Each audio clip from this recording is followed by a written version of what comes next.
धीरं राजीवनेत्ररघुवंशनाथनं कारुण्यरूपं करुणाकरन्तं श्रीरामचन्द्रं शरणं प्रपद्ये। मनोजवं मारुततुल्यवेगं जितेन्द्रियं बुद्धिमतां वरिष्ठं वातात्मजनं वानरयूथ मुख्यं श्रीरामदूतं शरणं प्रपद्ये। प्रणवः पवनकुमार खलवन पावक ज्ञानघन जासु हृदयागार बसई राम सर चाप धरि। कुंदयेन्दु समदेहो मारवनं करुणायनं जाहि दीन परने करहु कृपामर्दं नयनं। सिया राम मैं सब जग जाने करहु प्रणाम जोरी जुग पाऊं। श्री गुरु चरण सरोज रजन निज मन मुकुर सुधारि।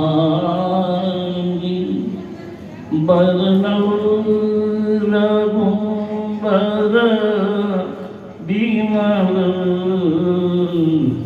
जस जो दायक फल चारि।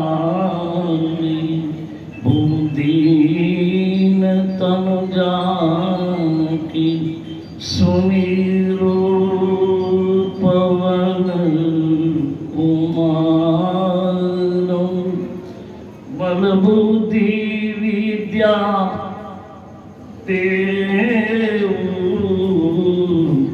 मुहियरु कलेश विकार। जय रघुनंदन जय सिया राम। जय रघुनंदन जय सिया राम। जय रघुनंदन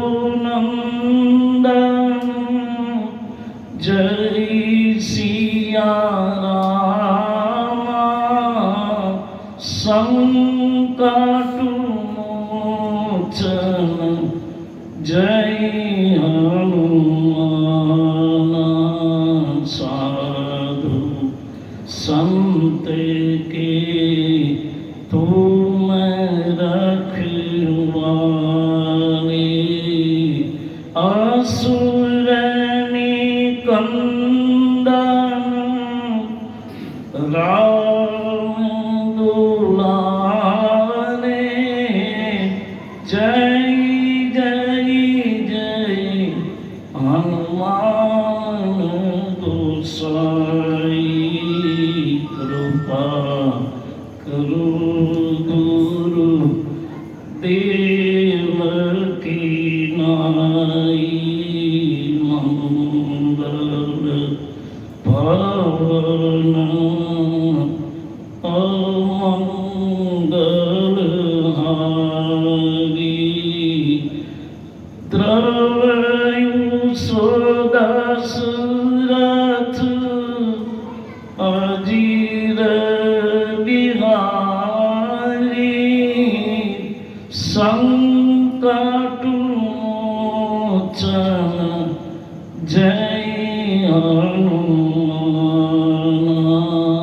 जय हनुमान जय रघुनंदन जय सिया राम। बोलिए श्री राम रामचंद्र भगवान की जय।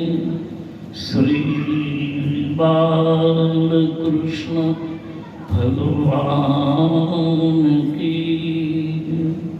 श्री हनुमान जी महाराज की। श्री सद्गुरु भगवान की। ओम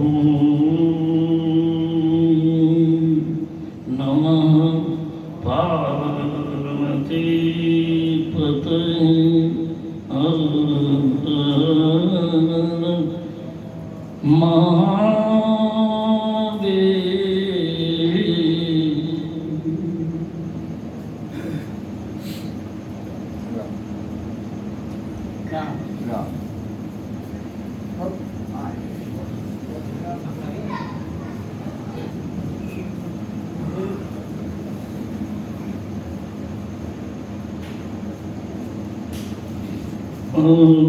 रथ यावद अभिरंची की अवथ यमरथ के जगते होते सगुण गुण भरत तदनी गुण भरत होई देख राती भयानक सपना देख राती भयानक सपना जागी करगी कंठे कोटिक कल्प जागी करगी कोटि कलंक कलना अनरथ यवद अरम देवु जगती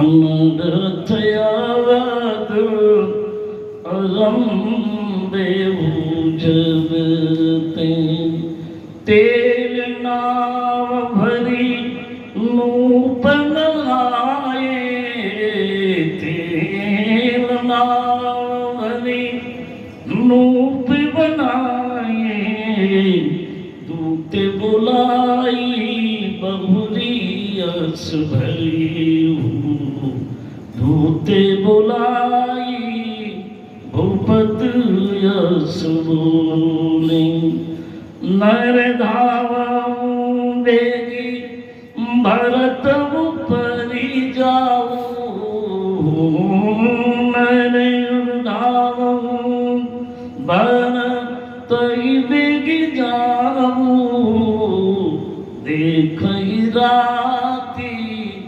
भयंकर सपना देखगी राती भयंकर सपना। बोलिए श्री हनुमान जी महाराज।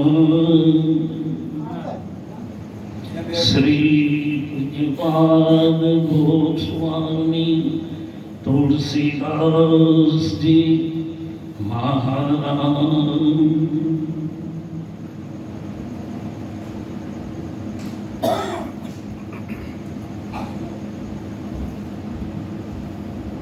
રામકથામાં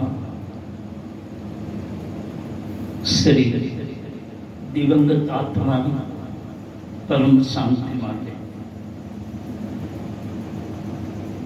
જે શાસ્ત્રના નિયમ અનુસાર જે શબ્દો કહેવાયા છે એ થોડા સમય માટે મારે જે દિવંગત આત્મા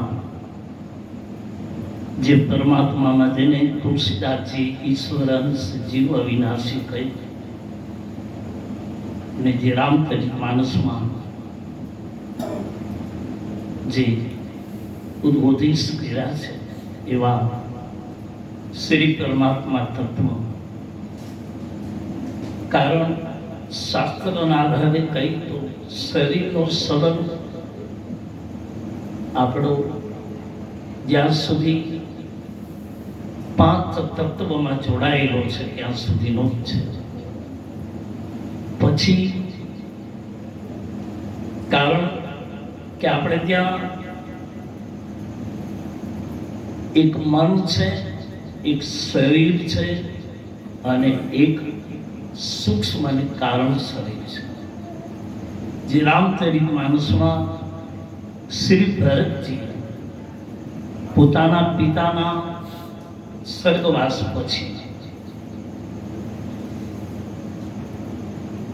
શાસ્ત્રકાર એમ કહે છે કે જ્યારે અનુવાસિક લોહીના ગુણ આપણામાં જ્યારે આવે છે ત્યારે કાં તો સુસુપ્ત અવસ્થામાં, કાં તો દૈહિક અવસ્થામાં અને કાં સ્થૂળ રૂપમાં આપણને એની ઝાંખી થતી હોય છે, જે આપણે બધા જ એમાં છીએ. પણ રામચરિત માનસના આધારે મારે શ્રી ભરત ચરિત્રનું થોડુંક વર્ણન કરવું છે કે શ્રી ભરતજીને અયોધ્યાની જે ઘટના ઘટી છે, મહારાણી કૈકેયીને એટલું જ કહ્યું તો અવધપતિ રાણી રામ વન જશે, કાલે 14 વર્ષ પૂરા કરીને પાછા આવી જશે, જેમ હતું એમ બધું જ થઈ જશે. પરંતુ તૌર કલંક મોર પછતાવ, તારા ઉપર લાગેલું કલંક અને મને જે જીવનભરનો જે પસ્તાવો છે એ રાણી ગંગા અને જમુના પર નહીં ધોઈ શકે. મહારાણી સાંભળી લો, રામચરિત માનસમાં લખ્યું છે, મારા દેશનો પુરુષ પોતાની સ્ત્રીને હાથ જોડે તો યોગ્ય નથી. હા, એક સમય છે જ્યારે અંતિમ ઘડી આવે છે ત્યારે શાસ્ત્રોએ છૂટ આપી છે. પછી દૈહિક સંબંધ નથી રહેતા. મહારાણી કૈકેયીને અવધપતિ હાથ જોડે, એક બાજુ અયોધ્યાની આવી બિલકુલ ભયાવક સ્થિતિ છે અને એવા સમયે અહીંયા ભરતજીને જે આનુવાસિક લોહીના ગુણ છે, કરોડો માઇલ કેમ નથી બેઠા, પણ તુલસી લખ્યું છે, દેખ રાતી ભયાનક સપના, દેખ રાતી ભયાનક સપના, જાગી કરઈ કટુ કોટી કલ્પના. અનેક પ્રકારની કલ્પનાઓ થાય, કલ્પો ને વિકલ્પો આપણામાં જે જાગૃત થાય છે એનું કારણ એક તો આનુવાસિક હોય છે પહેલું.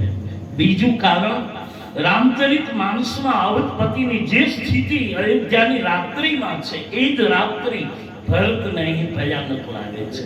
ક્યાં ભરત, ક્યાં અયોધ્યા, ક્યાં કૈકેયી દેશ.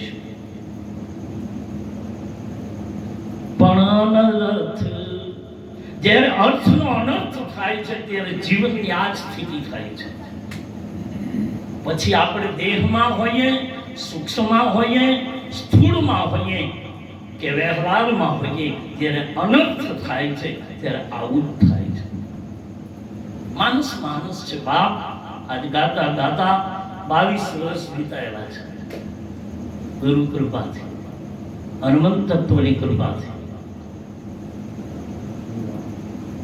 આપણે કાંઈ ભણ્યા નથી, આપણે કાંઈ આપણી પાસે પણ अब मोहि भावरू सोनवंता बिनु रे कृपा मिले नहीं क्षमता। ભજન ગવાય છે, ભજન બોલાય છે અને ભજન થાય છે, ત્રણ વિધા છે ભજન. કોઈ ગાય છે, કોઈ ભજન કરે છે, કોઈનું ભજન થઈ જાય છે, ખબર નથી થઈ જાય. મીરા એમ કહેતી, મને ખબર નથી રાણા, હું નથી જાણતી, મને કાંઈ ખબર નથી. રાજસ્થાનમાં હું હતો ત્યારે ચિત્તોડગઢમાં, ત્યારે હું બોલ્યો હતો રાજસ્થાનની હિન્દી પ્રથા કે મીરા આખો મારવાડ છોડી, મેરતા છોડી દ્વારકા આવી. દ્વારકાના મંદિરમાં જે એક ફૂલના રૂપમાં એ રસી સુમન કહી અને જે સમાય ગઈ એનું કારણ શું? આવી ઘણા ભક્તિના ઘણા અર્થો કરી શકાય. રામચરિત માનસના આધારે મારે હર ચરિત્ર કેવું છે, જે કલાક બે કલાક આપણો સૌનો ભાવ હોય ત્યાં સુધી. અવધપતિની આ સ્થિતિ થઈ છે. છેલ્લે હાથ જોડે છે, કઈ નહીં મહારાણી ગયું મારે વિશ્વાસ. અને યાદ રાખજો, ગીતામાં આપણા બાપનો બાપ, બાપનો બાપ, બાપનો બાપ ભગવાન કૃષ્ણ બોલ્યા છે ગીતામાં કે સંશયાત્મા વિનશ્યતિ.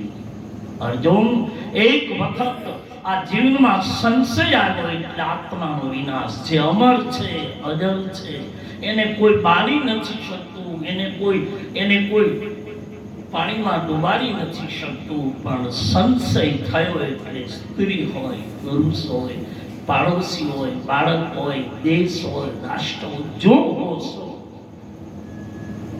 વિનાશ. અને બુદ્ધિમતામ વરિષ્ઠમ વાર્તા જન પાંડવ મુખ્યમ શ્રી રામદૂતમ શરણ પ્રભુ.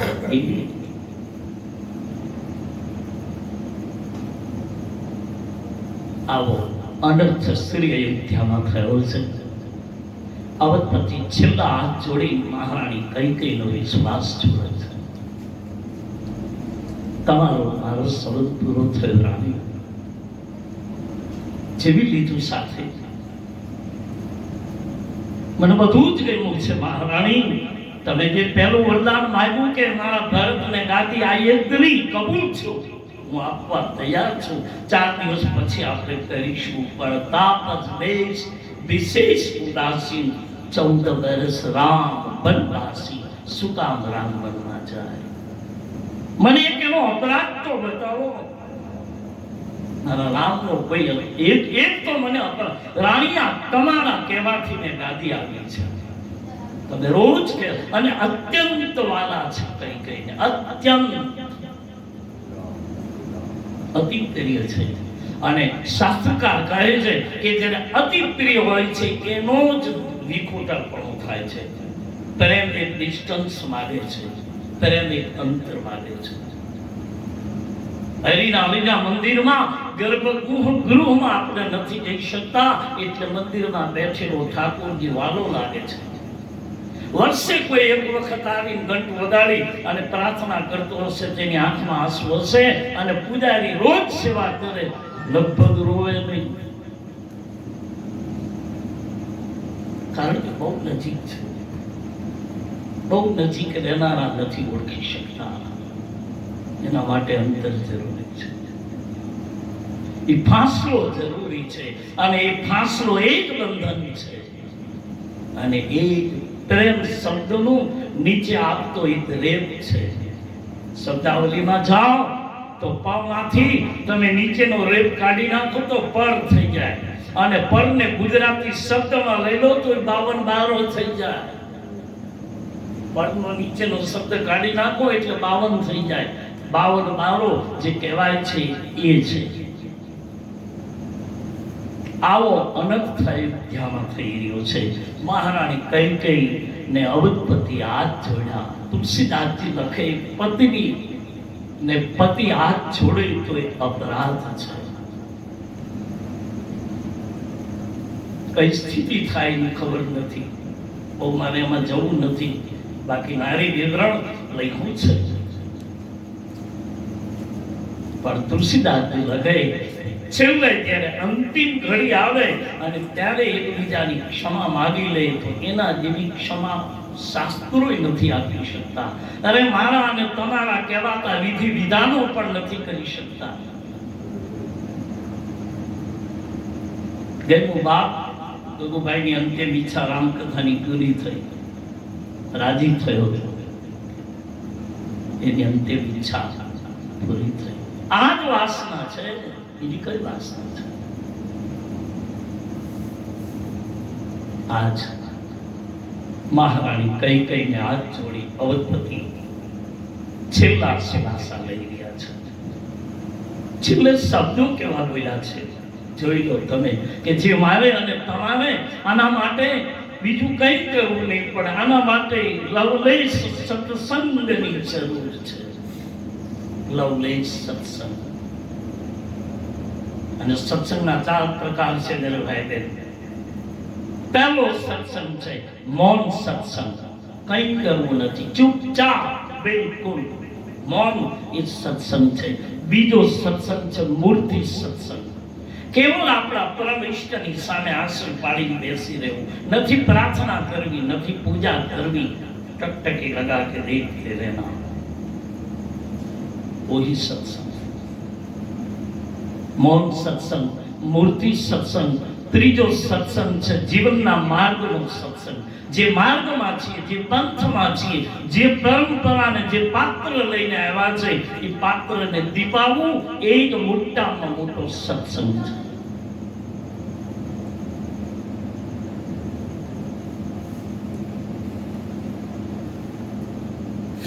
સ્ત્રી બનીને બેઠા છીએ તો કોઈ દિવસ પતિને થવું ન જોઈએ કે મારી સ્ત્રી નથી, આજ મારા માટે એ નથી. પુરુષ હોય તો કોઈ દિવસ સ્ત્રીને થવું ન. આ આપણું જે પાત્ર મળ્યું છે એ પાત્રને નિભાવવું એ પણ એક બડા બહુ મોટો સત્સંગ છે. ક્યાંય કઈ જવાની જરૂર નથી. મૂર્તિ સત્સંગ, માર્ગ સત્સંગ, મૌન સત્સંગ. અને ચોથો સત્સંગ છે લવલેશ માત્ર. જ્યાં પણ આવું નથી કરતો બાપ, આપણો કૃષ્ણ બોલ્યા છે, સાક્ષાત ભગવાન પોતે બોલ્યા છે શ્રીમદ ભાગવતજીમાં. સુખદેવજી રાજા પરીક્ષિતને કહેતા હતા કે રાજન કેવલ અને કેવલ કાંઈ ન કરો, શ્રવણ કરો. જ્યાં જ્યાંથી જે સત્ય મળે એનું શ્રવણ કરો.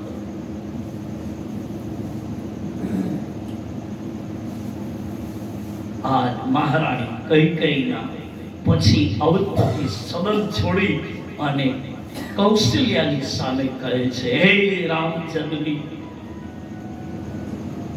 હે રામચંદ્ર, હવે હું જીવીશ નહીં, હવે હું રહીશ. કેવી સ્થિતિ થઈ હશે માની.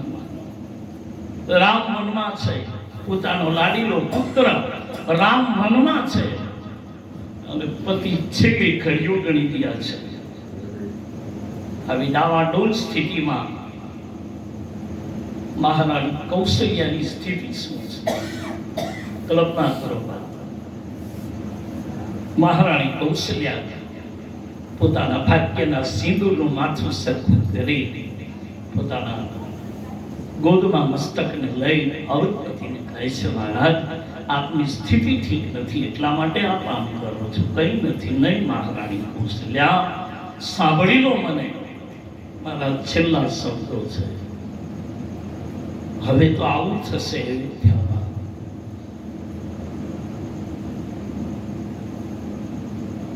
देखी राती भयान सपना जागी करी कटु कोटि कल्प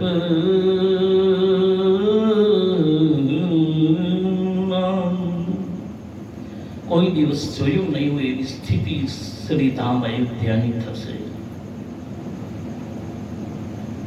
મહારાણી, હવે હું જીવીશ નહીં, અને આ દિવાલમાં મને મારું કંઈક દેખાય છે.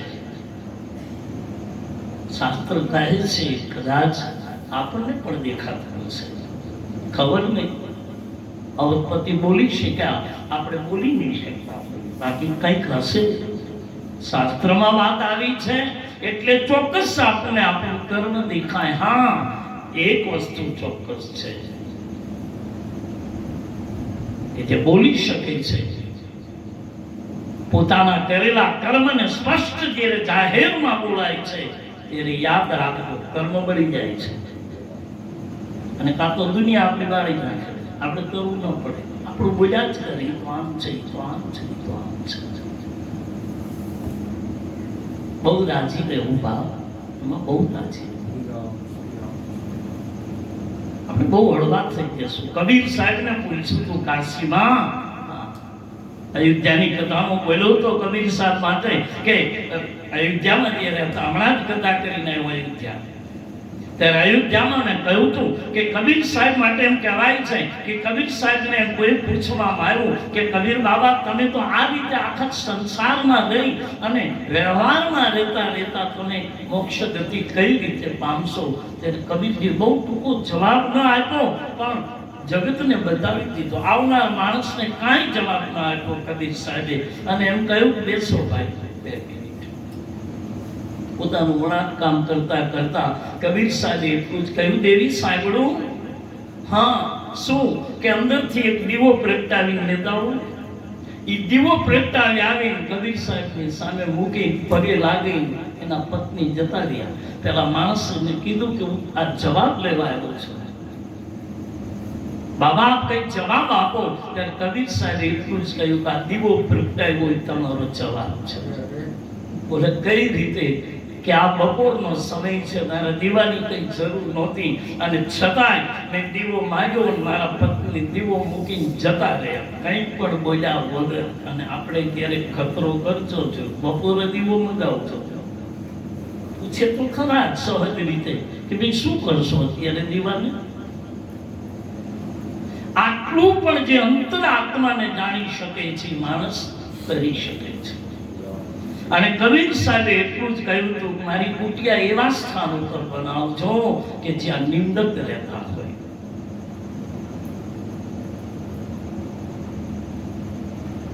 અને કબીર સાહેબ પછી આ બોલી ગયા,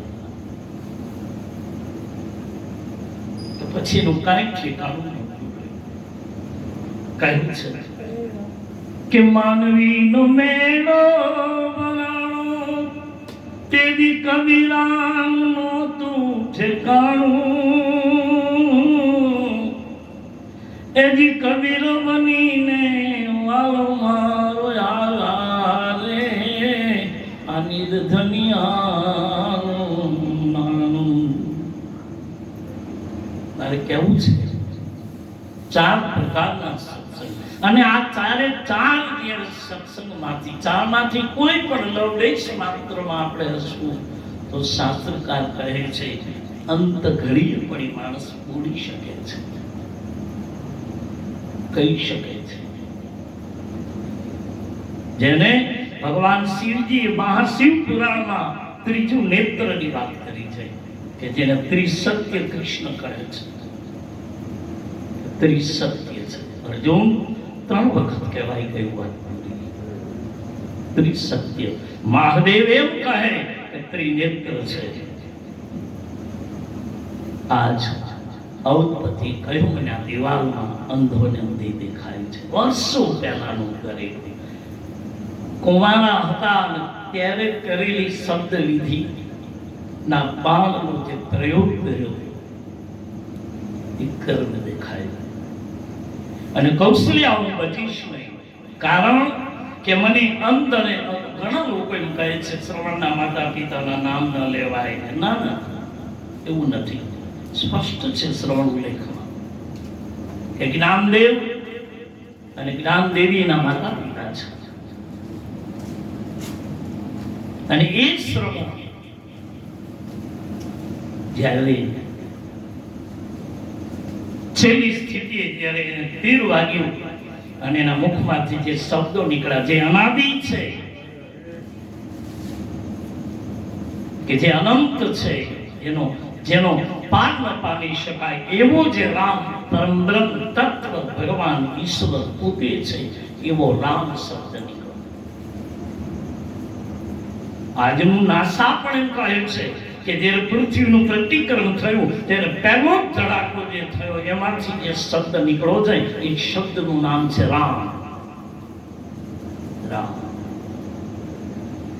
પછી એમાંથી ધ્વનિ શબ્દ ઓમકાર શબ્દ નીકળો અને એ આજ પણ ધ્વનિ દરેક જીવાત્માના દિમાગમાં છે.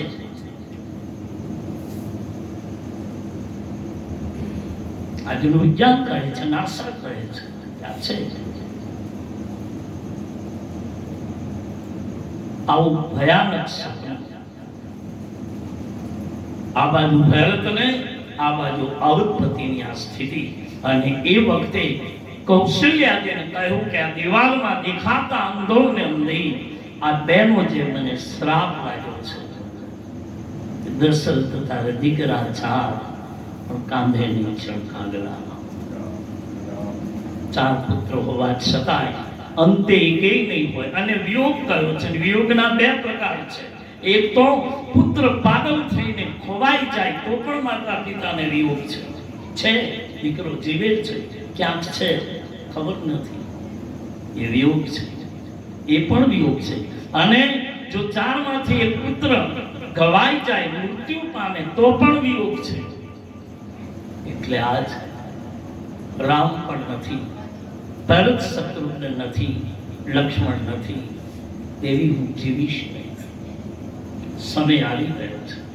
અને અવધપતિ 6 વખત રામ શબ્દ બોલે છે અને છતાંય શાસ્ત્રકાર કહે ગયે સુરધામ, છતાંય ગયા છે દેવલોકમાં ગયા, મુક્તિ ન પામ્યા. રામ નામથી મોક્ષ ન મળે, મળે છે.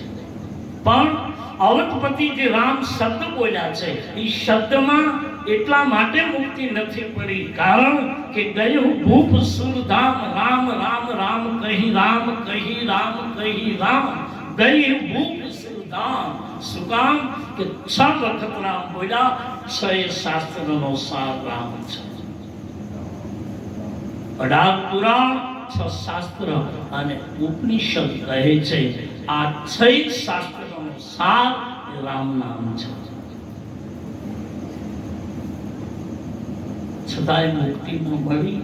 એનું કારણ હતું કે અવધપતિ સુરધામમાં ગયા. એક જ કારણ હતું કે અવધપતિના મનમાં હું રામને નહીં પણ મારી અયોધ્યા આખીને વચન આપી ચૂક્યો હતો કે ગાદી કાલ રામને સોંપું છું. અને એ જ રામને સવારે વનવા જતાને હસતા હસતા જોયા એટલે એને આશ્ચર્ય લાગ્યું છે કે આ રામ કોણ છે? આવો દીકરો જોયો નથી. મેં એને સાદે ગાદી આપવાનું કહ્યું, સવારે વનમાં મોકલા તો પણ હસતા હસતા નીકળી ગયા. આ રામ કોણ છે? આ બ્રહ્મ હશે જેને ગુરુદેવ ગુરુ વશિષ્ઠજી તત્વ કહીને બોલાવે છે. 4 તત્વમાંનો કોઈ તત્વ છે? કોણ છે? અને એ નિષ્ઠાએ અવધપતિને મુક્તિ ન પામવા દીધા. અને એટલે જ રામજીને પાછું ગયા છે જવું પડ્યું અને પિતૃ તર્પણ કરવું પડ્યું. આ વાસના, આ આસક્તિ, આવા ગમન મારું અને તમારું, પુનરતિ જનનમ પુનરતિ મરણમ, જે જન્મ મરણની જે ગતિ છે આવી રીતે મારી અને તમારી થતી હોય છે. શ્રી અવધપતિ ગતિ પાના આ બાજુ તેલની નાવમાં શરીરને રાખ્યું છે. ગુરુ વશિષ્ઠજી આવ્યા છે. ગુરુદેવ આવી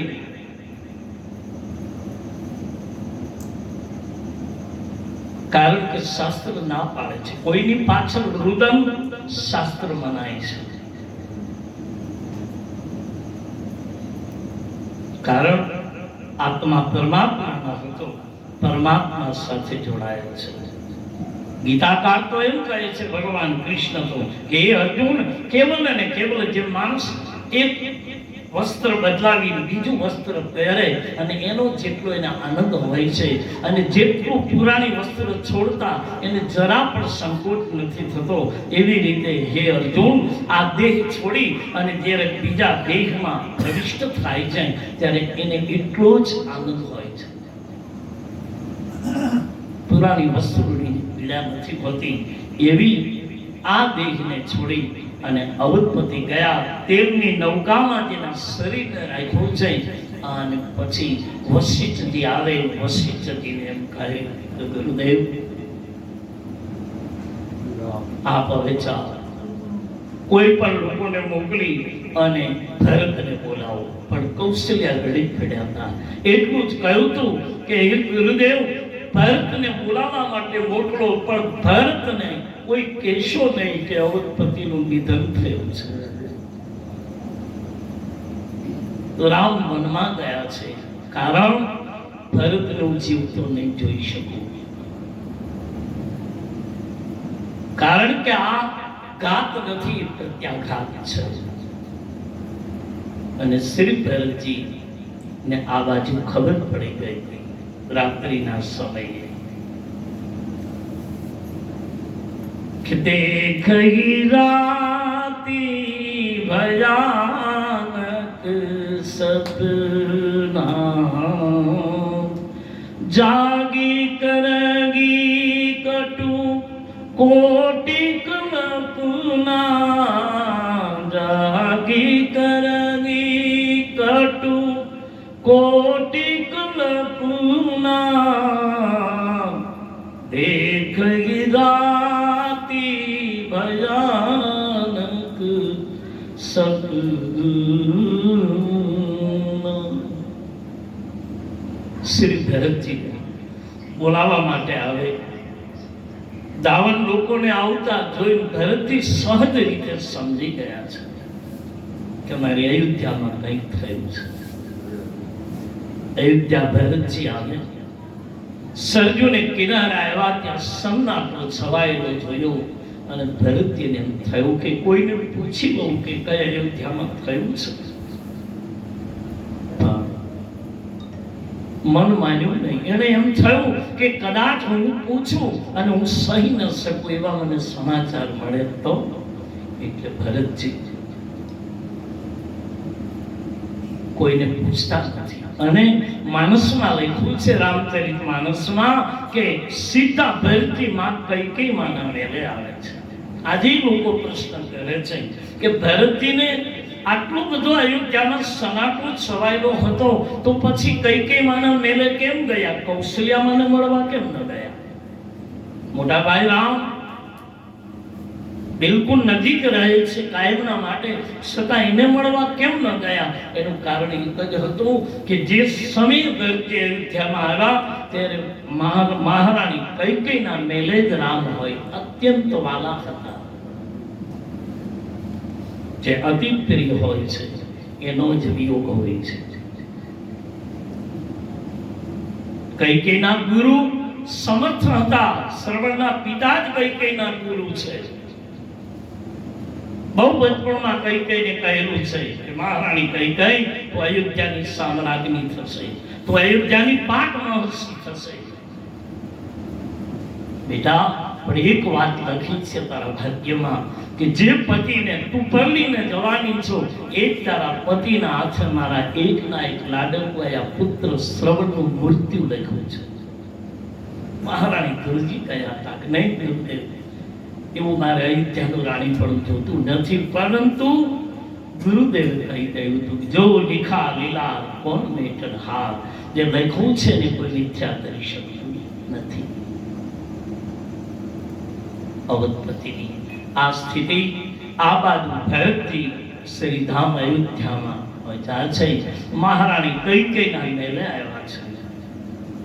કલ્પના કરો બાપ, બુદ્ધિ ક્યાં સુધી માણસની વિપરીત થાય છે કે મહારાણી કૈકેયી એક બાજુ અવધપતિનું મૃતક શરીર પડ્યું છે, આખી અયોધ્યાની દીપમાળાઓ બુઝાઈ ગઈ છે. જે રંગોળીઓના રંગથી અયોધ્યા જે દીપાવાઈ ગઈ હતી એ દીપાવલી સમાપ્ત થઈ ગઈ છે અને એ જ અયોધ્યામાં મહારાણી કઈ પોતાના નેરમાં દીપમાળા પ્રગટાવી દીવો કરી ભરતની આરતી ઉતારે છે. અને ત્યારથી આ નક્કી કરાયેલી સંતોની નિર્ણય છે કે જ્યારે મૃતક શરીર હોય છે ત્યારે કેવલ એક મૃતક શરીર સિવાય કોઈ પણનો દીવો પ્રગટતો નથી. તો બધું જતું રહ્યું. નહીતર આપણે ગામડામાં હતું કે ત્યાં સુધી આરતી ન થાય, ત્યાં સુધી દીવો ન થાય, ત્યાં સુધી કોઈ ભોજન ન કરે. પાંચભૌતિક શરીર જેવા ઘર ન છોડે ત્યાં સુધી. પણ ખેર મહારાણી કઈ એકલા એવો પ્રગટાવી બેઠા છે. ભરતની આરતી ઉતારી અને ભરતની આરતી ઉતારી મહારાણી ભરતને પૂછે છે, બેટા મારા મોસાળમાં બધા કેમ છે? મારા પિયરિયામાં બધા કેમ છે બેટા? અને શ્રી ભરતજી કહ્યું, માં ત્યાં તો બધા જ બરાબર કુશળ છે, પણ માં મને બતાવીશ મારી અયોધ્યામાં બધું કેમ છે? હવે જુઓ કઈ જે શબ્દો બોલે છે.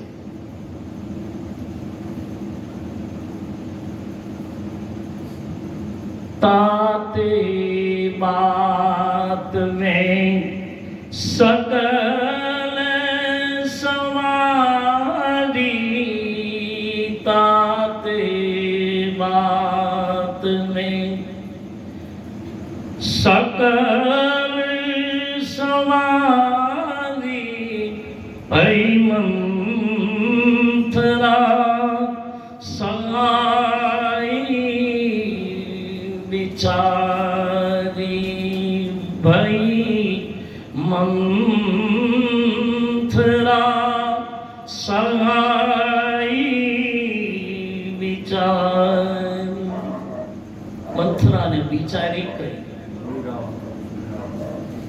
हे बेटा बाप तात ने सकल सवारी, हे बेटा मैं બધું સરખું કર્યું. આવો શબ્દ બોલ્યા નહીં કે બેટા મેં બધું સરખું. એટલે સ્વાભાવિક છે ભરતજી પ્રશ્ન કર્યો કે હે માં મારી અયોધ્યામાં એવું શું બગડ્યું કે તારે બધું સરખું કરવું પડ્યું? એટલે કહ્યું, બેટા એમાં મંથરા મને થોડીક સહાયક બની, થોડીક મને મદદ કરી. બોલે શું કર્યું? કે બેટા એમાં થોડુંક વિધાતાએ બગાડ્યું. જો આપણો આ સ્વાર્થ છે, સરખું કર્યું એમાં મેં કર્યું, પણ થોડુંક બગાડ્યું એ વિધાતાએ બગાડ્યું. એ આપણો સ્વભાવ છે મનુષ્યનો કે આપણે કોઈનું સારું કરીએ તો એમાં તુરંત આપણે કહીએ તો મેં કર્યું, પણ જો એમાં થોડુંક આડાઅવળું થાય તો તુરંત આપણે કહીએ તો એના કરમ જાણે.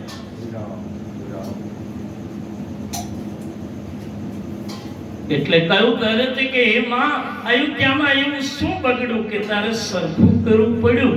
અને કઈ ને બધી વાત કરવી પડી કે હે બેટા તારા પિતાનું નિધન થયું. ભરતજી બેસુટ થઈ ગયા. માં પુત્રને સમજાવવા માટે માએ એટલું કહ્યું કે બેટા ધીરજ રાખો. શત્રુઘ્નથી લડી પડ્યા. રામદેવ માણસનું જે મૌન પાત્ર છે. ભરતજી આંસુ લૂછી માને કહ્યું કે જલ્દી બતાવો માં મારા પિતાના મૃત્યુનું કારણ શું છે? અને ફરજિયાત કહેવું પડ્યું, આદિથી અંત સુધી કહેવું પડ્યું કે તારા પિતાની પાસે પડેલા વચનો માંગ્યા અને વનવાસ થયો. રામ વનવાસની કથા સાંભળી અને શ્રી ભરતજીને તુલસીદાસજી લગે છે કે જેમ ફૂલનો ઢગલો પડ્યો અને એના ઉપર કોઈ તલવારનો ઘા કરે અને ફૂલ જેમ વિખાઈ જાય એમ શ્રી ભરતજી દાવાડોળ થયા. રામ વનવાસ સાંભળ્યો છે, શ્રી ભરતજી રડી પડ્યા છે. અને પછી જે ભરત આત્મનિવેદન કરે છે અદ્ભુત છે કે જેમાં ભરતજી જેટલું બોલ્યા છે એની થોડી ચોપાઈઓ તુલસીદાસજી અદ્ભુત રીતે વર્ણન કર્યું છે કે જે આત્મનિવેદનમાં જે ભરતજી એટલું સુંદર બોલે છે કે ભરતની નોંધ લેવા માટે ગુરુ વશિષ્ઠજીને વશિષ્ઠ રામાયણમાં કહેવું પડ્યું હતું કે એ ભરત તમે બોલ્યા છો એ ફળ નથી પણ ફળનો રસ છે, એ ધર્મ નથી, એ ધર્મનું ફળ નથી પણ ધર્મનો જીવ છે, રસ છે. અને મહારાણી કૈકેયીની સામે ભરતજી જે શબ્દો બોલે છે એમ કહે છે કે માની સામે એમ કહ્યું કે હે માં, મારે તને એટલું જ કહેવું છે કે મારો જન્મ થયો ને તે મારું ગળું દબાવી દીધું હોત તો, માતે મારું મૃત્યુ કર્યું હોત તો મને એટલી ચિંતા નહોતી. માત્ર સત્યનો તિરસ્કાર કરીને સત્તાનો સ્વીકાર કર્યો. રામ સત્ય સ્વરૂપા, રામ સત્ય છે અને સત્યનો તે તિરસ્કાર કર્યો અને સત્તાનો સ્વીકાર કરવા માટે તે મને સત્તા અપાવી. અને મારે એક વસ્તુ સાંભળી લે કે આ ગાદી કોની છે? મારા પિતાની છે? નકો, મારા પિતાની નથી. તો કે આ મારા પિતાની ગાદી નથી તો એના પિતાને એના પિતાએ આપી છે, મારા પિતાને અજરાજાએ આપી છે, અજને દિલીપે આપી છે, દિલીપને ભગીરથે આપી છે, ભગીરથને હરિશ્ચંદ્રએ આપી છે. આ પરંપરા તો શ્રીવંશની અપરંપાર ચાલી આવે છે. મારે તને એટલું જ પૂછવું છે મારી જનતા કે આ ગાદી છે કોની? મને બતાવ. આનો અસલી માલિક કોણ? અસલી માલિક માટે કહેવું પડ્યું રામ સત્ય સ્વરૂપા, રામ આના માલિક છે. મૂળ માલિકને તે વનમાં મોકલી અને મને ગાદી આપી. માતા કયું સુખ ભોગવવું? હા, સાંભળી લે, મારે બીજું કઈ નથી કહેવું. માં મને ખબર પડી ગઈ હતી ગઈ રાત્રિથી ભયંકર સપનાઓ આવ્યા. આજનું વિજ્ઞાન કહે છે કે સ્વપ્ન સુષુપ્ત અવસ્થાનું સ્વપ્ન સત્ય હોય છે. વિજ્ઞાનને કહેવું પડ્યું છે, કબૂલ કરવું પડ્યું છે. હા, સ્થૂળ અવસ્થાના સપના આરપંપાર હોઈ શકે, બાકી જે સૂક્ષ્મ રૂપના જે સપનાઓ છે સત્ય હોય છે. બધા જ નથી હોતા, હોઈ શકે. માનસના આધારે કહું તો રામચરિતમાનસમાં છે. ભરતજી બોલ્યા હતા કે મને ભયાવન દેખાવે આવી સપના. માં મને ભયાવક સપનું આવ્યું હતું. મને એમ થયું હતું કે અયોધ્યામાં કંઈક થયું. હું મામાના દેશ હતો છતાંય મને થયું હતું માં કે કંઈક થયું છે.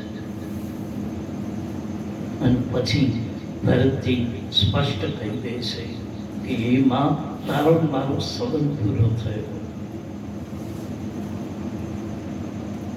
આજથી હું તારો પુત્ર નથી અને તું મારી માં નથી. રામચરિતમાનસમાં તુલસીદાસજી લખે ભગવાન રામે કૈકેયીને 3 વખત જનની શબ્દનો પ્રયોગ કર્યો. અને જનની એને જ કહી શકાય જેના કોઠે જન્મ થયો હોય, બાકી માં કહેવાય. નાની હોય તો બેન કહેવાય, એથી નાની હોય તો પુત્રી દીકરી કહેવાય. પણ જનેતા તો એને જ કહી શકાય કે જેની કુખે જન્મ થયો. અને રામ કૈકેયીને 3 વખત જનની કહે. સુનું જનની સોય સુત બળ ભારી. શું કામ? રામ કહેવા માંગે છે કે હે માં, હું તો કૌશલ્યાનો પુત્ર છું, મારી જનેતા તો કૌશલ્યા છે, પણ હે માં તે વનવાસ આપી જે મારી મનની ઈચ્છા પૂરી કરી. અને મનની ઈચ્છા માં સિવાય પત્ની ન જાણી શકે. યાદ રાખજો, એ માં જ જાણે. છત્રપતિ શિવાજી જીજાબાઈના મરણ પછી પુકાર કરી કરીને લડતા હતા અને આજુબાજુના નજીક રહેનારાએ છત્રપતિને કહ્યું તો મહારાજ તમે તો પૃથ્વી ધ્રુજાવી શકો આવી તમારી શક્તિ છે ને એક માં આટલી ઉંમરે માની વિદાય પછી તમારી આંખમાં આંસુ મહારાજ રૂડું નથી લાગતું ત્યારે છત્રપતિનો ઇતિહાસ વાંચી લો તો એમાં સ્પષ્ટ લખ્યું છે છત્રપતિ એટલું જ બોલ્યા હતા કે આ દુનિયામાં મને અનેક નામથી લોકો બોલાવશે મોટો અધિકારી હોય તો એને લોકો સાહેબ કહીને બોલાવશે બહુ મોટા નામથી બોલાવશે પણ હું યુદ્ધના મેદાનમાંથી આવું અને ખોડામાં માથું મૂકીને શું ત્યારે મને મારી માં જ કહેતી કે બેટા શિવાજી તું થાકી ગયો હશે ને આજે આ તુકારો માં સિવાય કોણ આપી શકે કોણ આપી શકે આ માને છત્રપતિ શિવાજીએ પણ કહ્યું હતું રામચરિતમાનસમાં અમારો રામ પણ કહે છે એવી માનો શ્રી ભરતજી જનેતા હોવા છતાં એને ત્યાગ કર્યો કે હે માં આજથી હું તારો પુત્ર નથી તું મારી માં નથી સૂર્યવંશનું સંતાન આવું કરી શકે કોઈ દિવસ ન કરી શકે પણ જે સત્યથી અડગું કરાવે છે રામ પરમ સત્ય છે કૃષ્ણ પરમ સત્ય છે દેવાધિદેવ મહાદેવ પરમ સત્ય છે એનાથી ક્યારે આપણને સત્યથી કોઈ અડગું કરે ત્યારે સમજી લેજો કે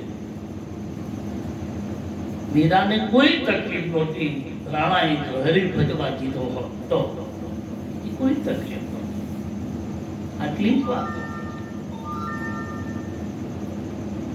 આજ સુગામ કે મને સત્યથી અડગો કર્યો માં રામ પરમ સત્ય છે આવો ત્યાગ કરી માનો અને શ્રી ભરત શત્રુઘ્ન નીકળે છે રામચરિતમાનસનું મૌન પાત્ર છે શ્રી ભરત શત્રુઘ્ન બે પાત્રો રામાયણના એવા છે કે જે કાંઈ બોલ્યા જ નથી જેની લોકો આજ પણ રાહ જોવે છે કે શત્રુઘ્નજી કંઈ બોલ્યા નહીં માનસમાં ઉર્મિલાજી આટલી ઘટના ઘટી ગઈ પણ ઉર્મિલાજી એક શબ્દ આપણા ઘરમાં આવા પાત્રો હોય છે કે ગમે તે થઈ જાય કઈ બોલે જ નહીં કાંઈ નહીં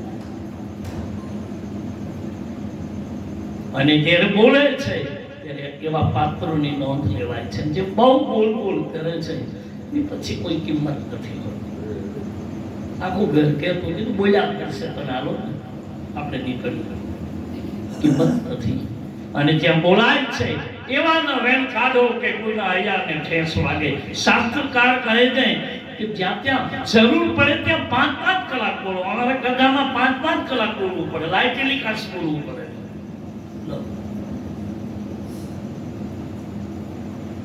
હમણાં પોરબંદરની કદાચ છે લાઈવ ટેલિકાસ્ટ એમાં 7 કલાક છે બોલવું પડે પછી સતત રામચરિતમાનસમાં શ્રી ભરતજી શત્રુઘ્નજી પાછા નીકળ્યા મૌન પાત્ર છે અને શત્રુઘ્નજી જ્યારે પાછા વળ્યા ત્યારે મંથરા સામે વળ્યા અને મંથરાનો સ્પષ્ટ અર્થ કરી મેં ઘણી વાર કથાઓમાં પહેર્યો છે કે મંથરાનો સ્પષ્ટ અર્થ થાય છે કે જે કારણ વિનાના બીજાના જીવનની મંથન કર્યા કરે એનું નામ મંથરા પછી સ્ત્રી હોય કે પુરુષ હોય બીજાના જીવનનું મંથન કરે બીજો ક્યાં જાય છે બીજો શું કરે છે બીજો શું ખાય છે બીજો શું આ જે બીજાનું જ મંથન કર્યા કરે એનું નામ છે મંથરા ગણાંટી છે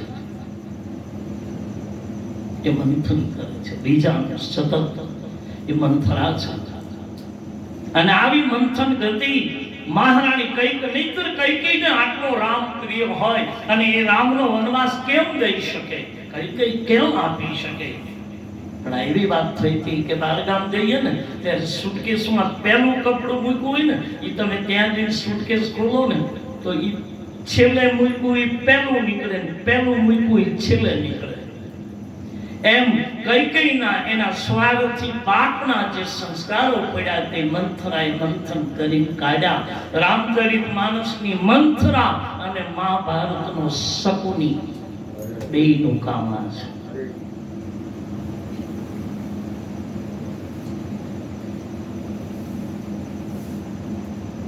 એવી મંથરા 16 શણગાર સજી સામે મળી. ભરતજી તો સંત છે બાપ. કેવું પડ્યું તું ભરત હંસ વંશ ત્રણાગા. અવધપતિ કહ્યું તું કૌશલ્યા મારા ભરતનું ધ્યાન રાખ. રામની મને ચિંતા નથી. રામ તો મારો સ્વયં મણિ છે, અને મણિ સર્પના માથામાં હોય અને સ્વયં પ્રકાશિત છે. એની મને ચિંતા નથી મહારાણી. પણ તમે મારા ભરતનું ધ્યાન રાખજો, કારણ કે ભરત મારા રઘુવંશનો દીપક છે. રામના વનવાસનું વાવાઝોડું ભરતના દીપકને બુજવી નાખશે. મારા ભરતને કઈ થયું તો સ્વર્ગમાં મને શાંતિ નહીં મળે. તમારી જવાબદારી છે કૌશલ્યા. હા, એવા ભરત પાછા પડ્યા. શત્રુઘ્નજી તો ચૂપ પાત્ર છે, મૌન પાત્ર. પણ જ્યારે મંથરાને જોઈ ત્યારે લખવું છે કે દાદા આખી થપાટ મારી મંથરાને. કારણ શત્રુઘ્ન સમજી ગયા છે કે આખી અયોધ્યાને જો ડાવાડોળ કર્યું હોય તો આપાત. અને શ્રી ભરતજી તુરંત છોડાવે છે. નહીં શત્રુઘ્ન, નહીં, તું કેટલાક મારીશ બાપ. આપણા ભાગ્ય ફૂટી ગયા છે, નસીબ ફૂટ્યા છે બેટા. કેટલાક આ બિચારી દાસી, આપણી માએ શબ્દ પ્રયોગ કર્યો છે કે મંથરા દાસી બિચારી છે, અને બિચાર્યાને શું છોડી દો. અમુક લોકોને શાસ્ત્રકાર એમ કહે છે કે અમુક લોકોની સામે આપણે જ્યારે બોલીએ કે હાથ ઉઠાવીએ ત્યારે એમાં એની કિંમત જરાય નથી ઘટતી. એમાં કિંમત આપણી ઘટે છે. કે બહુ મોટો માણસ હોય અને નાના માણસને આમ ગગલાવતો હોય તો એમાં ઓલાને કાંઈ ફેર ન પડે. ઓલો બુડો લાગે, કોઈ ફરક ના પડે. નહીં, મંથરાને છોડાવી છે. હવે ભરતજી માની પાસે આવ્યા છે, કૌશલ્યા પાસે આવી કહે છે કે હે માં, હવે આત્મનિવેદન જોઈ લો ભરતજી. આત્મશ્લાઘા નથી, યાદ રાખજો. આત્મશ્લાઘા માણસ કરતો હોય છે, પણ આત્મશ્લાઘા એ માણસનું કદાચ આત્મનિવેદન નહીં હોય, પણ મુખની વાણી હશે. પણ આત્મનિવેદન જ્યારે શ્રી ભરતજી કહે છે, જ્યારે તુલસીદાસજી 5 થી 7 ચોપાઈઓની નોંધણી કરી છે. પહેલો શબ્દ શ્રી શત્રુઘ્ન, ભરતજી. બેચઈ વેદ ધર્મ દુહિલે,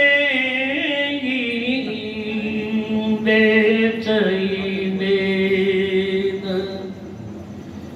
બેચઈ વેદ ધર્મ દુહિલે, પીસુને પરાઈ પાપ કહી દે. રામચરિત માનસમાં 3 જગ્યાએ પાપ શબ્દનો પ્રયોગ છે. આખી રામકથામાં કેવલ 3 વખત પાપ. હવે એમાં પહેલું પાપ છે. અમારું નિવેદન નથી, રામચરિત માનસમાં જોઈ લેજો. શ્રી ભરતજી બોલ્યા છે કે હે બાપ, માં કૌશલ્યાના પગમાં પડીને રડતા ભરતે એટલું જ કહ્યું, માં મને માફ કરજે. કૈકેયીના દીકરાને ક્ષમા કરી દે છે. માં, હું કાંઈ નથી જાણતો. મારી માએ જે રામને વનવાસ આપ્યો, મારા માટે ગાદી માગી, એમાં જરા પણ મારી સહમતિ હોય તો હે માં કાઢજે. આ દુનિયા છે બાપ, જગત છે. આજ સ્વીકાર કરે, કાલ તર છોડી દે. આજ પગ પકડે, કાલ પગ પકડી પછાડે. પણ ક્યાં ભરોસા. એટલે ભરતજી બોલ્યા, એ માં સાંભળી લે. કે મારી જરા પણ સહમતિ હોય તો એમાં જે વેદ વેચવાનું જે પાપ લાગે. હવે પાપ ગણી લેજો તો ભરતના મુખમાંથી આ પાપ શબ્દ નીકળ્યો છે, અને પાપ શબ્દ કેટલા પાપ છે. અમુક વસ્તુ આપણે જે કરી છે ને એ પાપ નથી, એનું પશ્ચાતાપ પણ છે, અને એના માટે આપણે કદાચ અમુક કરણી કરીને પણ મુક્ત થઈ જતા હશું. પણ અમુક પાપ એવા છે કે જે આપણે નથી કરી શકતા, જે આપણે નથી કરી શકતા. પહેલું કે એમાં આ દુનિયામાં જે વેદ વેચવાનું પાપ છે, આ શાસ્ત્રનું વાંચન થાય, એનું વિવરણ થાય, એનો વિસ્તાર થાય, એનું વિભાજન થાય, એનું હું અને તમે અનુસરણ કરી શકીએ, અનુકરણ કરી શકીએ, પણ શાસ્ત્ર રૂપી વેદને વેચાય.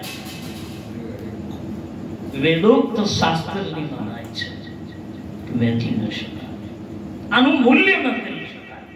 આ અમૂલ્ય છે, અનિકેત છે.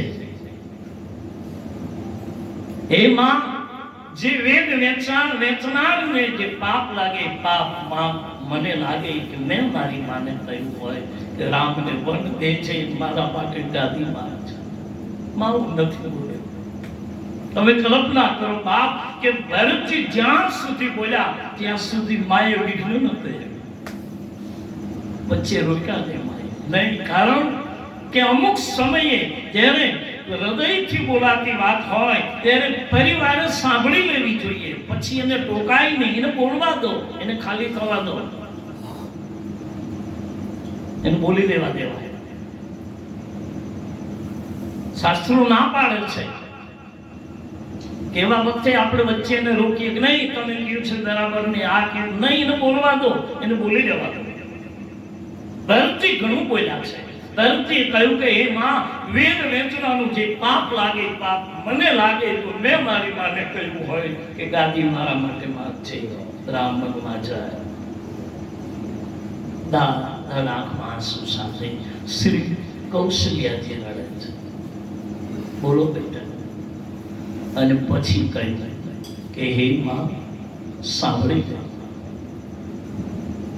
કે ગાયોની હત્યા કરી, અને ગાયોનું જે હત્યા કરી અને ગૌઘાત કરી અને એની જે સંપત્તિ લઈ જે માણસ સુખ સગવડ વાપરે છે, એનું જે પાપ લાગે એ પાપ મને એકલાને પડે. માં, માણસની ગેરહાજરીમાં હિંમત હોય તો મોઢા ઉપર બોલી જઈએ, પણ માણસની ગેરહાજરીમાં જ્યારે નિંદા અને ઈર્ષા દ્વેષ કરવામાં આવે છે, અને ઈર્ષા દ્વેષ અને નિંદાની જે ખુજલી કરવામાં આવે છે માણસની ગેરહાજરીમાં, અને એનું જે પાપ લાગે, ભરત કહે મને લાગે. એટલે મેં કહ્યું શરૂઆતમાં કે અમુક ટકા પાપ તો દુનિયા આપણું ધોઈ નાખે છે, આપણે કાંઈ કરવું નથી પડતું.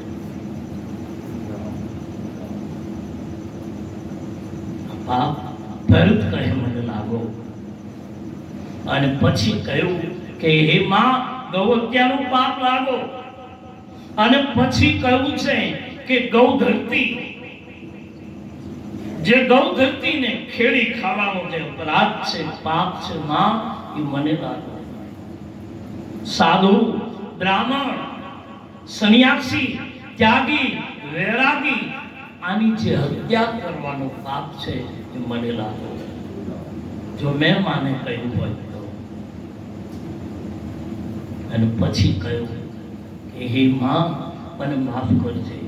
અને આવું બોલાય નહીં, પણ મારો આત્મા મને બોલાવે છે, માં સાંભળી લે. અને તારા દીકરાના મુખે આ તને સાંભળવાનો સમય આવ્યો છે, સાંભળી લે માં. શું એવા વખતે કહ્યું કે આપણા કુળગુરુ વશિષ્ઠજી અને અરુંધતી આપણા કુળગુરુ છે, અને વશિષ્ઠ અને અરુંધતી માતાની જે હત્યા કરી અને ગુરુ કલંક લાગવાનો જે પાપ લાગે, એ પાપ ભરત કહે મારે શિર લાગે. માં, જો મેં કહ્યું હોય કે દાદી મારા માટે માંગજે તો.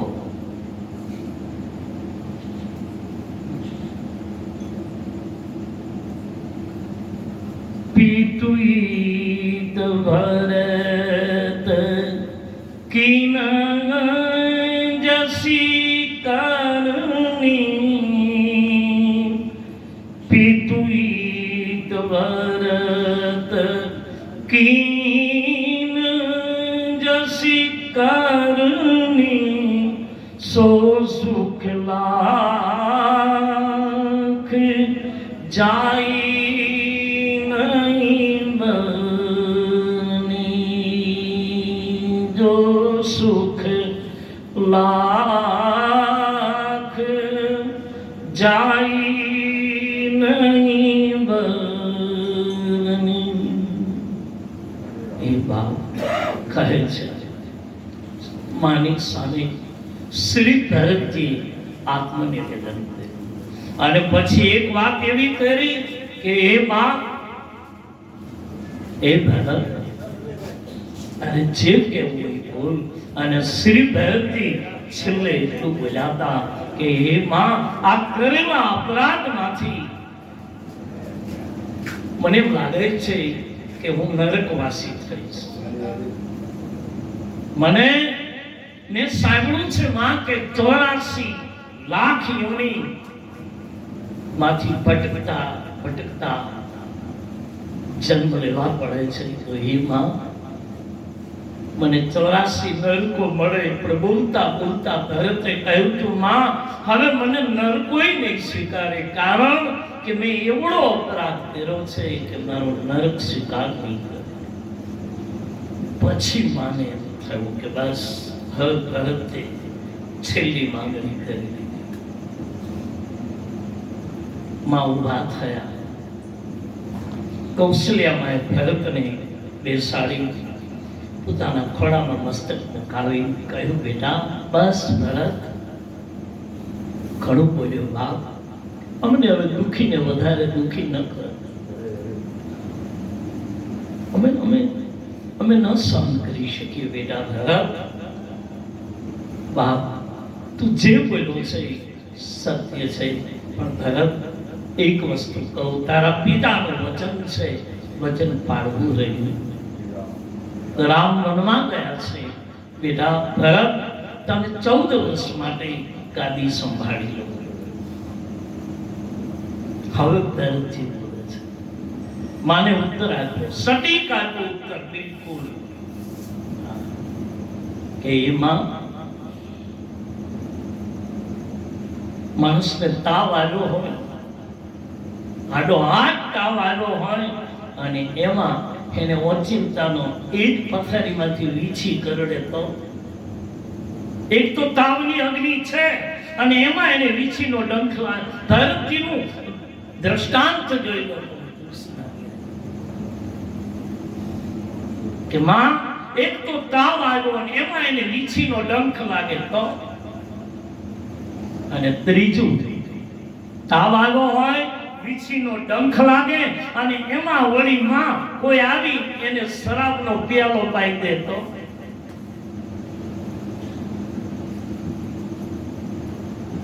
હવે માં કૌશલ્યાને કહ્યું માં તું બતાવ આ ત્રણેય વસ્તુ એક જ શરીરમાં ભેળી થાય તો એને પછી કયો રોગ કહેવાય?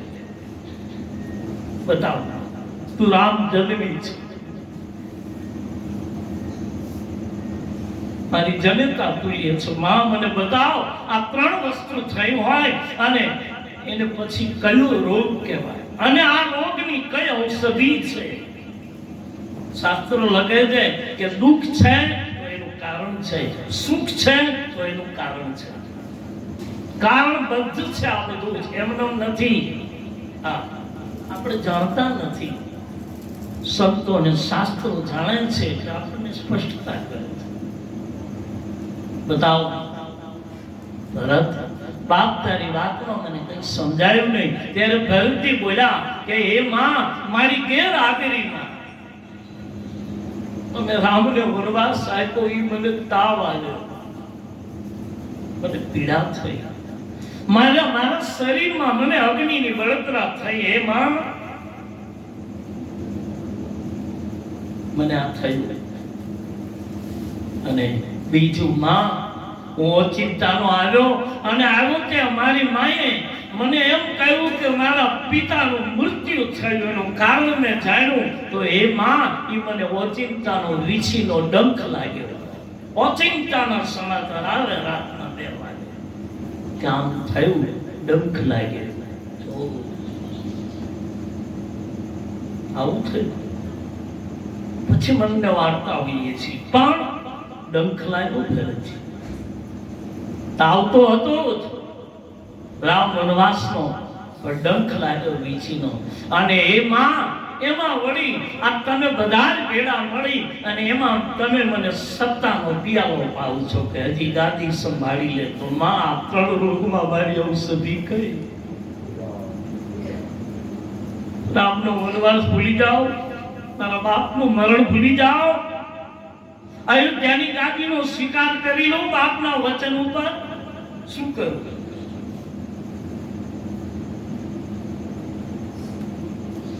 માં મને બચાવવા માટે કોઈ તો ઉપાય આપો કે હું જીવી શકું. અમારો ખાસ છે, મને આમાંથી કોઈ ઉપાય બતાવવાની. એવા વખતે ગુરુ વશિષ્ઠજી આવી જાય. તમે જુઓ શાસ્ત્રમાં જે એન્ટ્રી થાય છે ગુરુદેવની, એનો અર્થ એ કરી શકાય કે ગોતવાદીએ ગુરુ ન મળે. હા, મળી જાય કોઈ ધર્મ ગુરુ, સાંપ્રદાયિક ગુરુ મળી જાય કે આપણા ધર્મમાં આવી જાઓ, આપણી કંઠી પહેરી લો. એવો સાંપ્રદાયિક ગુરુ કોઈ મળી જાય, ધર્મ ગુરુ મળી જાય.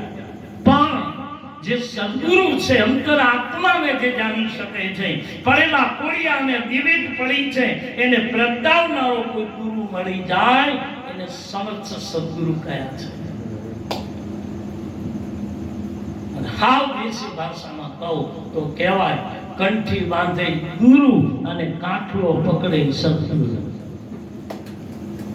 કંઠી બાંધે ગુરુ પણ કાંઠલો પકડી લે સદગુરુ. થોડા દિન કંઠી બાંધે સુધરી જાય એવો જાડેજો નહોતો, કે જાડેજાને કંઠી બાંધે સુધરી જાય એવો નહોતો, પણ એનો કાંઠલો પકડ્યો છે. જો હવે આ નૌકા ડૂબવાની તૈયારી છે, તારું જેટલું પાણી હોય એટલું વાય.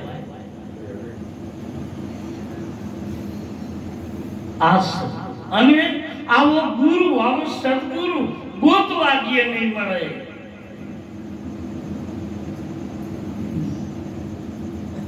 અને એટલા માટે જ કહેવાય કે ગુરુ તારો પાર ન પાયો, એ ન પાયો, એ ન પાયો પૃથ્વીના એ માલિક તમે રે, તારું તો એમે તરી. આ ગુરુદેવની એન્ટ્રી થાય છે. મહાવ્યમ કૌશલ્યાજી ભરતજી બેઠા છે, શ્રી વશિષ્ઠજી પધાર્યા છે. જે ભાગ્યના લેખને બદલી શકે આવા સમર્થ સદગુરુ છે વશિષ્ઠજી. રઘુકુળના ગુરુ છે બાપ. વિશ્વામિત્ર જેવાને એની સામે ત્રિશંકુને કહી દીધું હતું. ત્રિશંકુને કહ્યું હતું વિશ્વામિત્રજીએ કે તારો ગુરુ નબળો છે, તારો ગુરુ નબળો છે. કે ગણાય કે આપણે તમારો ગુરુ આમ છે. પણ એવા વખતે ત્રિશંકુને એટલું જ કહ્યું હતું, જો તારો ગુરુ સમર્થ હોય તો તારા ગુરુને કહે કે આમ સદૈવ તને સ્વર્ગમાં લઈ જાય. અને આ મૃત્યુલોક છે. અહીંયા પંચ ભૌતિકની કાયા પરમાત્મા કૃષ્ણની પણ અહીંયા પડી રહી હતી. અને કૃષ્ણ પણ ગોકુળના 100 ગાડાના છાણાથી જેનો દેહ પાડ્યો છે. ગયેલો આખો પ્રસંગ. છેલ્લી રાત્રિ મેં ઘણી વાર કહ્યું છે આ પ્રસંગ, હું ઘણી વાર બોલ્યો છું કે છેલ્લી રાત્રિ હતી. આપણી કથામાં જ બોલ્યો હતો કે છેલ્લી રાત્રિ હતી અને લક્ષ્મણ અને કૃષ્ણ એટલું જ કહે કે મને થોડી ખાંસી થઈ છે, હલ્દીવાળું દૂધ આપો. દૂધ આપે લક્ષ્મણ. અને દુર્યોધનની પુત્રી હતી, સાંભળી પુત્રવત, સાંભળી પત્ની હતી. અને કૃષ્ણને એ દરવાજાના આડસમાં ઉભા રહી દૂધનો કટોરો આપે. 126 વર્ષની ઉંમર છે કૃષ્ણની. છેલ્લી રાત્રે દૂધનો કટોરો આપ્યો. એ લઈ અને પછી લક્ષ્મણાને પૂછે છે, શું કૃષ્ણએ ચરિત્રો કર્યા છે? જેને હાસ પણ એટલો કર્યો અને ગોકુળમાં રાસ પણ એટલો કર્યો. એની બંસી વાગી, વેણુનાદ વાગ્યા તો આખા ગોકુળને એને કંપાવી દીધા. ગોકુળ છેડ્યા પછી 5 વસ્તુ અડ્યો નહીં. ગોકુળમાં રહ્યો ત્યાં સુધી પગમાં કોઈથી જૂતા ન પહેર્યા. ગોકુળમાં રહ્યો ત્યાં સુધી બંસી ન છોડી. ગોકુળમાં રહ્યા ત્યાં સુધી લટડિયા વાળ કોઈ દિવસ બાંધા નહીં. અને ગોકુળમાં રહ્યા ત્યાં સુધી ગાયો કોઈ દિવસ છોડી નહીં. અને ગોકુળ છોડ્યા પછી બંસીને કોઈ દેડ્યા નહીં.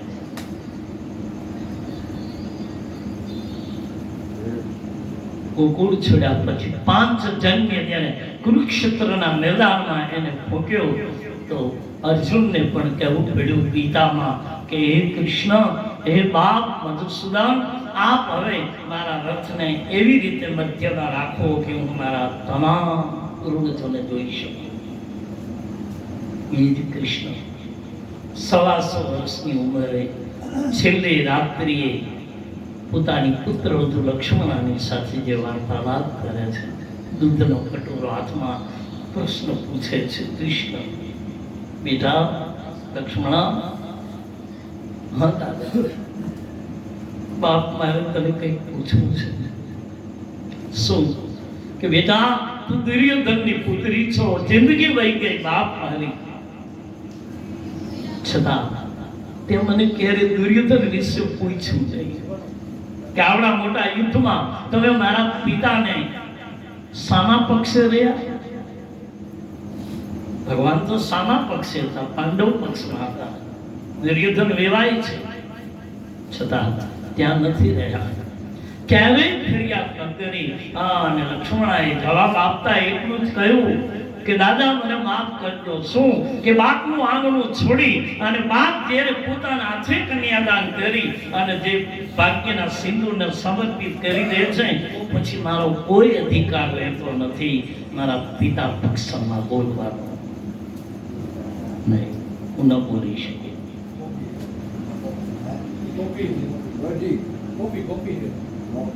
આ આખો પ્રસંગ અને પછી કૃષ્ણ ત્યાંથી વિદાય થયા.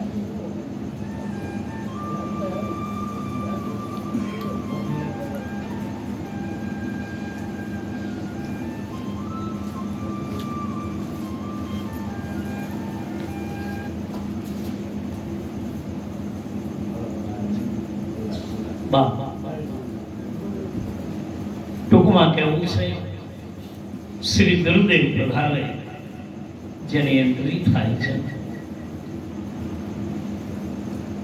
રામકથાના આખા પ્રસંગમાં વશિષ્ઠજી આવ્યા ત્યારે આખો પ્રસંગ અહીંયા શ્રી ધરતીનો રચાઈ ગયો છે.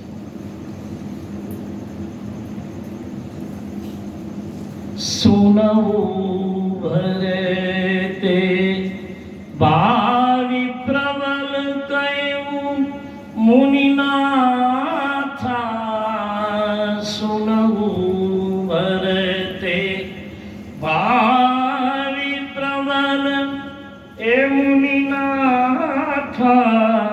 હાનિ લાગ જીવન મરણ જસે અબ જસ વિધિયાથ. હાનિ લાભ જીવન મરણ જસ અબ જસ વિધિયાથ. વશિષ્ઠ બાપજી આવી અને એટલું જ કહ્યું કે ભરત બાપ, આટલું વિલખાઈ ન જવાય. જગતમાં 6 વસ્તુ વિધિને હાથ છે. 6 વસ્તુ વિધાતાના હાથમાં છે, નિયતિના હાથમાં છે. પહેલું છે હાનિ. આપણે ગમે એટલી કોશિશ કરીએ પણ આપણા જીવનમાં હાનિ લખી હશે, લાભ નહીં હોય તો વિધાતાના હાથમાં છે. બીજું લાભ એ પણ વિધિના હાથમાં છે. ત્રીજું આપણું જીવન કેટલું જીવશું, કેવું જીવશું એની ખબર નથી, વિધાતાના હાથમાં છે. અને પછી લખ્યું ભરત, આ જગતમાં મરણ પણ વિધિના હાથમાં છે. લાખ કોશિશ કરશું છતાં આપણા ઉપર અબજસ માંડ્યો હશે તો ગમે એટલું તમે ભલું કરો બધું અવળું જ થાય. મરણ, જસ અને અબજસ આ વિધિના હાથમાં છે. હે ભરત, જે વસ્તુ આપણા હાથમાં જ નથી એની ચિંતા ન કરાય. ગીતામાં કહ્યું છે, નાના સોચંતી પંડિતા, કહ્યું છે કૃષ્ણએ કે હે અર્જુન, જે નાના મોટાનો વિચાર કરી અને જ્યારે તું બધી જ રીતે અંશખાય થવા માંગે છે ત્યારે એટલો વિચાર કરી લે કે આ જે નિર્માણ થયેલું છે ને કોઈ બદલી શકશે નહીં. માટે સંભાળી આ ગુરુદેવ કહે છે, ભરત ગાદી સંભાળી. અને હવે ભરતે એટલું કહ્યું કે બાપજી મને માફ કરજો, કદાચ હું આપની સામે બોલું તો યોગ્ય નથી, પણ ગુરુદેવ મારે આપને એટલું જ કહેવું છે કે આ પાપીને ગાદી આપી નથી. ભરત પોતાની જાતને પાપી કહે છે કે આ પાપીને ગાદી આપી નથી, પણ ખાલી ગાદી આપવાની વાત થઈ કે આટલો અનંત થઈ ગયો અને ગાદી આપો તો શું થાય? માટે આપ સ્વીકારશો. શ્રી ભરતજી આખરે કહ્યું છે કે ભરતલાલજી કહે છે, ગુરુદેવ આપ કહેશો તો ગાદી સંભાળી લઈશ, પણ આ પાપીને અપાય નહીં. હવે એક જ વાત છે, મને અયોધ્યાથી રામને મળવા માટે આ આખી સત્તા રામની છે. આપણે બધા રામને ગોતવા માટે નીકળીએ વનમાં, અને મારો રામ જો એમ કહેશે કે ભરત આખી જિંદગી સંભાળી લે, હું સંભાળી લઈશ. આપણે બધા વનમાં જઈએ. શ્રી ભરતજી આખી અયોધ્યાને લઈ બીજા દિવસની સવારે વનના પંથે નીકળે.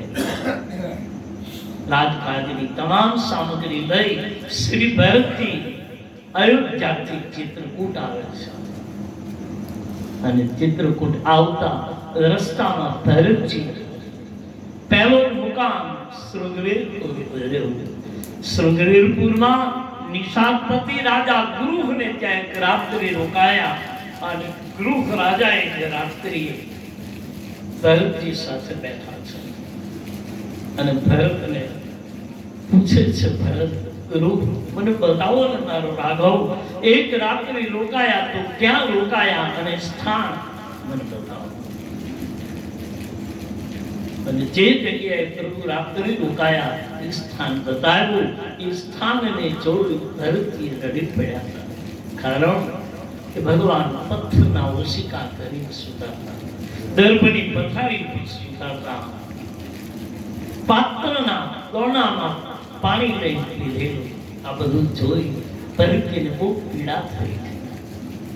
બીજા દિવસની સવારે શ્રી શત્રુઘ્ન, ભરત, શ્રી અયોધ્યાવાસીઓ બધા નીકળે છે અને ચિત્રકૂટ આવે છે.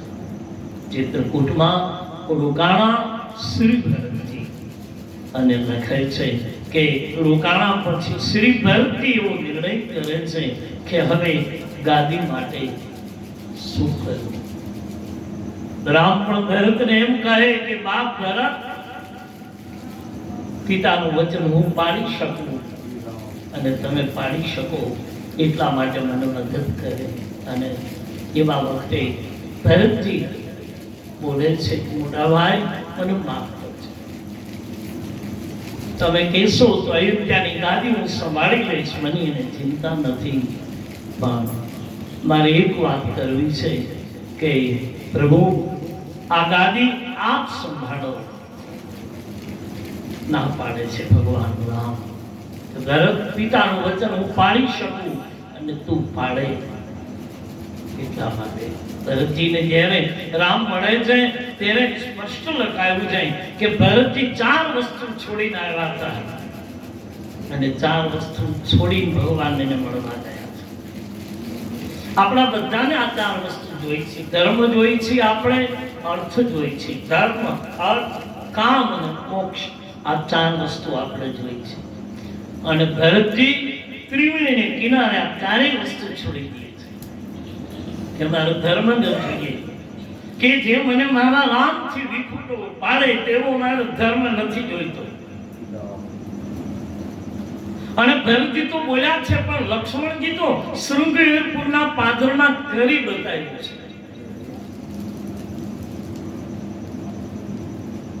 કે જે એટલા બધા શ્રી લક્ષ્મણજી પોતાના પિતા ઉપર ઉગ્ર થયા કે મારા રામને કોઈ વન આપે તો અયોધ્યામાં જીવતા ન રહેવા દો કોઈને.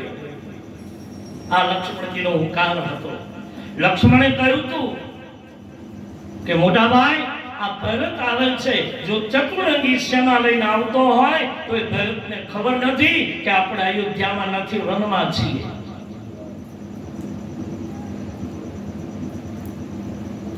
ક્યારેક કંદમૂળ ફળ મળે છે, ક્યારેક નથી મળતા. મોટા ભાઈ, આપણે વનમાં છીએ અને આવા સમયે ચતુરંગી સેના લઈને ભરત આવતો હોય તો ભરતને હું જીવવા નહીં દઉં. અને સાંભળી લો મોટા ભાઈ કે કડવી વેદના તુંબડા આખરે કડવા હોય છે. તમે તેમ કઈકઈનો દીકરો છે ને, અને પદ પ્રતિષ્ઠા, પૈસો, પદ અને પદવી મળી છે એટલે આ દુનિયામાં કો અસ નહીં જન્મા કો જગ માહી કે પદ પ્રતિષ્ઠા, પૈસો, પદ પ્રતિષ્ઠા અને સત્તા મળે ત્યારે એ માણસને અહંકાર ન આવે એવો કોક નીકળે. બાકી નહીં તો પદ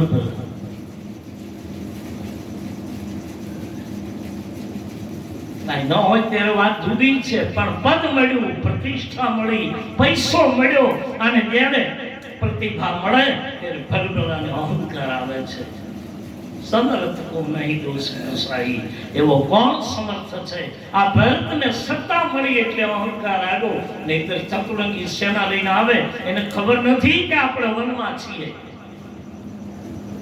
રામાયણમાં લખ્યું છે લક્ષ્મણજી સંસંધાન કરીને ઉભા થઈ ગયા હતા ધનુષ બાણ લઈને.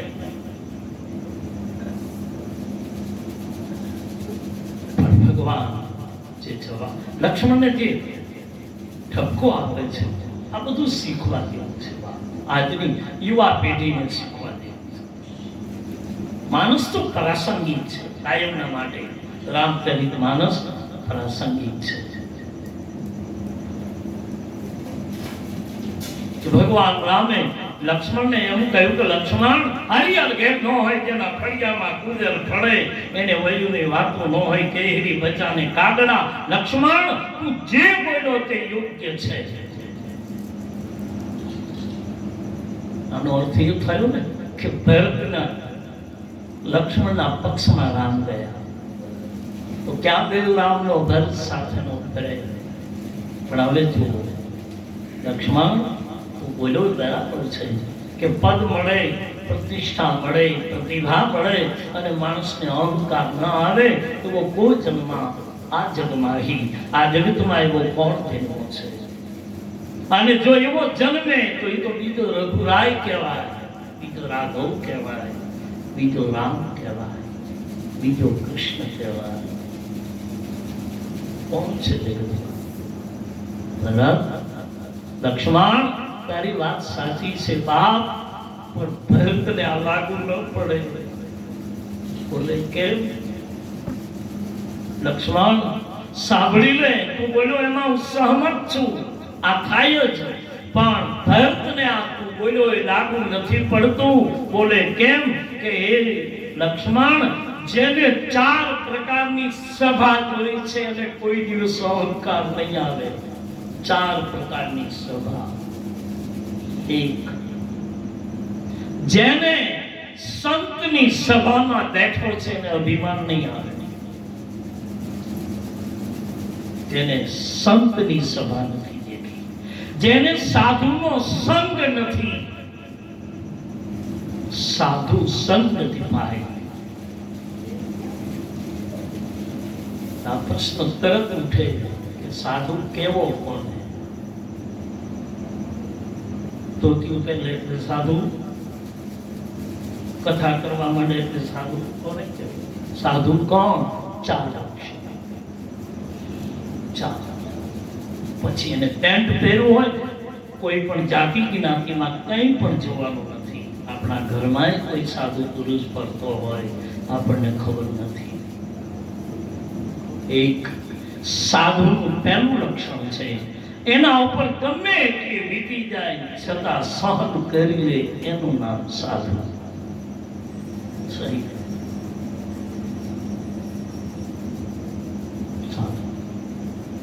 જેના જીવનમાં આરપારતા દેખાય, જેના જીવનમાં સંપૂર્ણ સાર્થકતા દેખાય, એનું નામ સાધુ.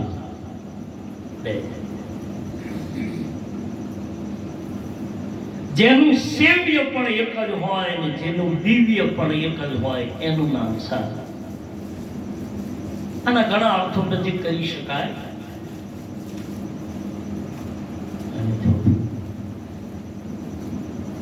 જે નીચ સ્વભાવમાં જીવે, કોઈના પ્રભાવમાં ના, ગમે એવી એના ઉપર પ્રભાવની છાયા પાડે પણ એને કોઈનો પ્રભાવ અડે નહીં અને પોતાના નીચ સ્વભાવમાં જીવે, એ સાધુ છે. એવા આપણા ઘરમાં ઘણા હોય કે એના નીચ સ્વભાવમાં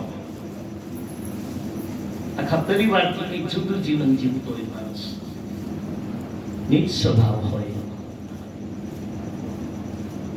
કોઈને પૂછવા એવા એવા આડાભીડ પુરુષો છે, આજે છે અને વર્ષો પહેલા હતા કે જેની અડાભીડતા હજારો માણસોની વચ્ચે એકલો માણસ ત્યાં 5 પગલા મૂકે ત્યાં સભામાં સન્નાટો છવાઈ જાય. આવી ગયા દેવાજ પટેલ, આવી ગયા, સનાતન થઈ જશે.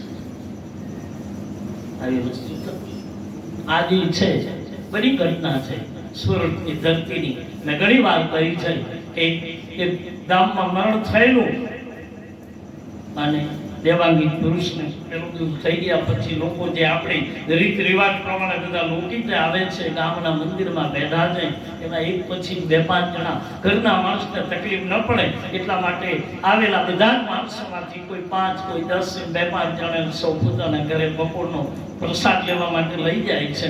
એવા સમયે એક ગામનો ગરીબ માણસ, બિલકુલ જેના ઘરમાં એક ટકનું અનાજ નહોતું, એવો એક માણસ એ અડાભીડ પુરુષનો હાથ પકડીને કીધું, ગામના લોકો જોઈ રહ્યા કે આ લઈ જાય છે, આના ઘરમાં કાંઈ છે નહીં, આવો અડાભીડ પુરુષ આને લઈ જાય, આ શું જમાડશે?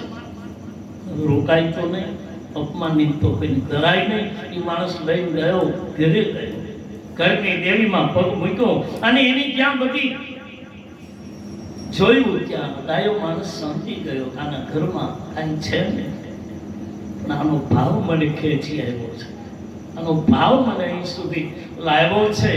પણ હવે બોલાય નહીં. દેવીમાં બેસાડ્યા, અંદર ગયા અને અંદર જઈને કીધું કે રાણી કે હા, એક મહેમાનને લઈને આવ્યો.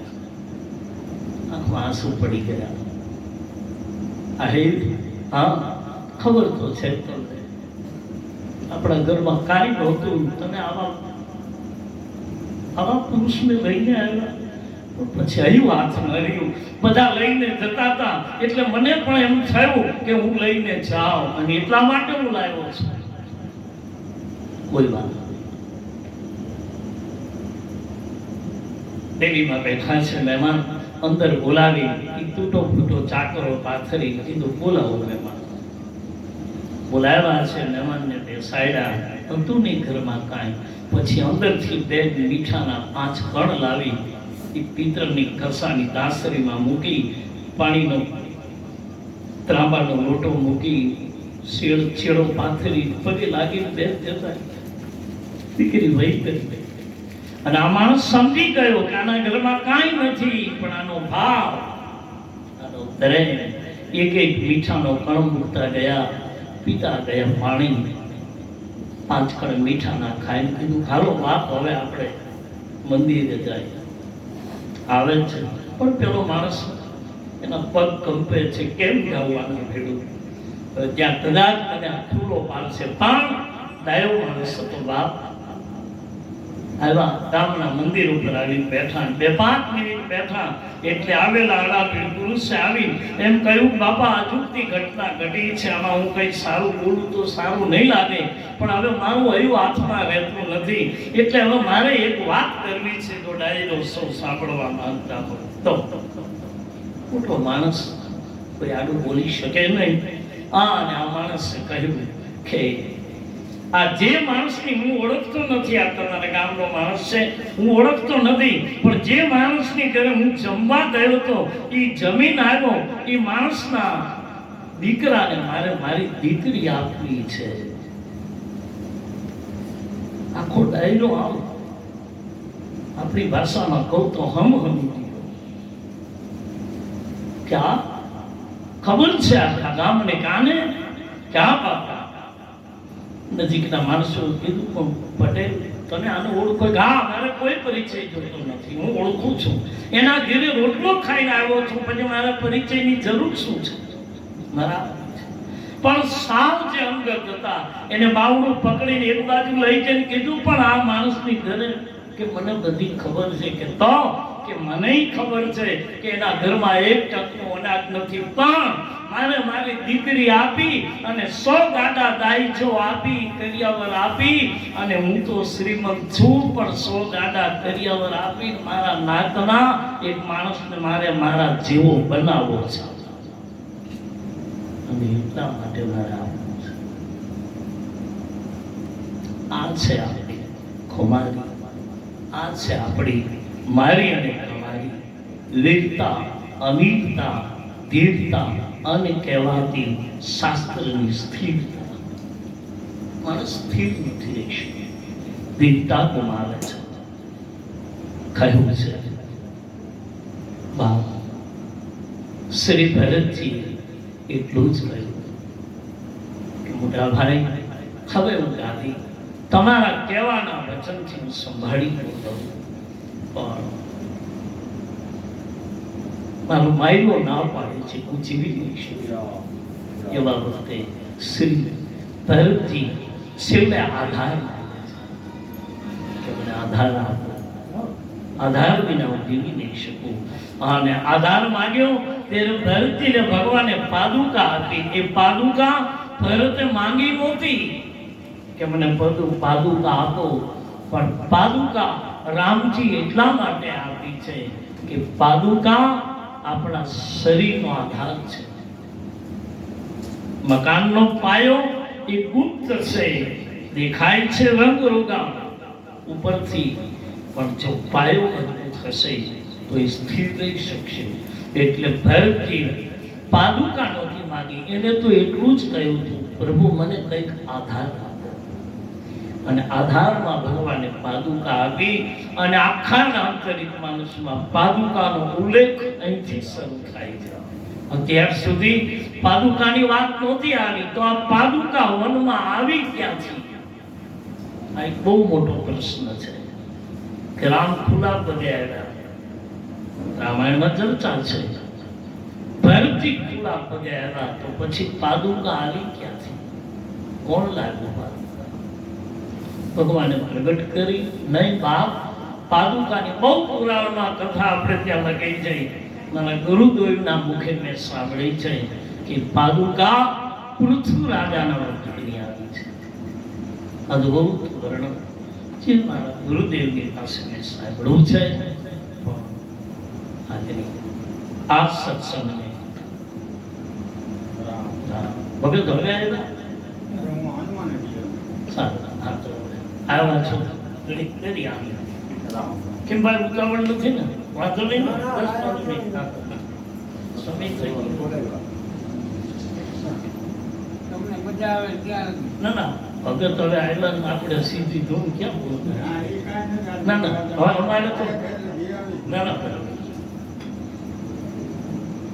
શ્રી રામ જય રામ જય જય રામ, શ્રી રામ જય રામ જય જય, શ્રી રામ જય રામ જય જય રામ, શ્રી રામ જય રામ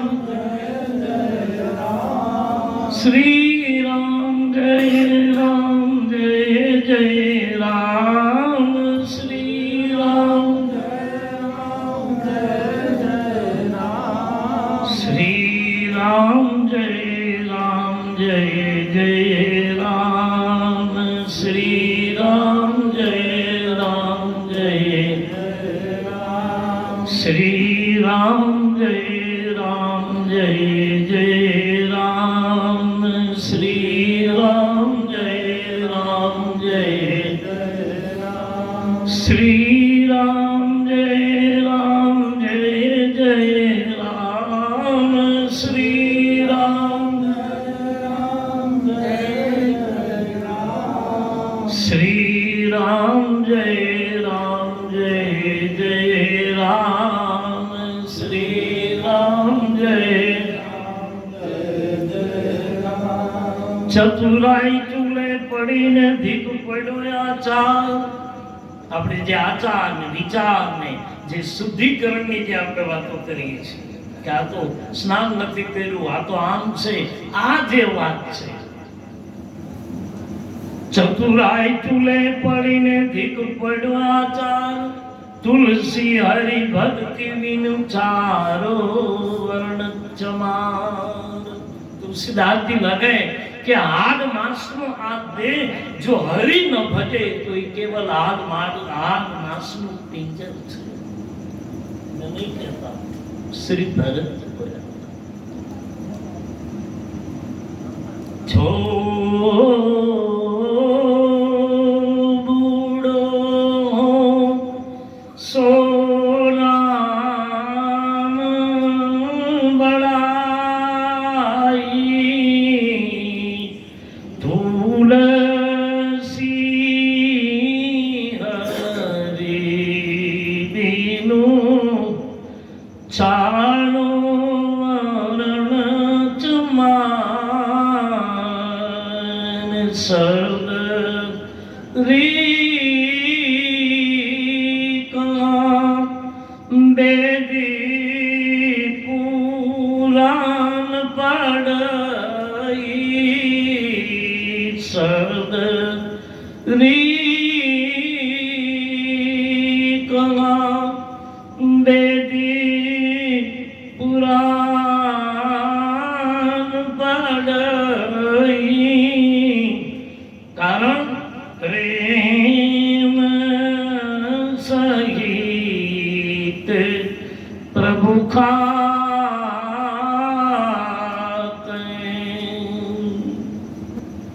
જે ચારો વર્ણ સમાજ છે એવું તુલસીદાસજી આજ ભરતજી કહે છે કે બાપ પ્રભુ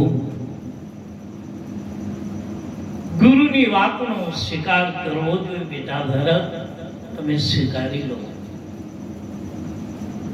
અને પછી પુત પથ્ય ગુરુ આય સુપાઈ. કારણ કે માની મમતા ભરેલી વાતો ભરતજીએ સાંભળી હતી. ગુરુદેવની અમૃતમાં બોલેલી વાણી પણ સાંભળી હતી કે બેટા ભરત સંભાળી લો અયોધ્યાની ગાદી.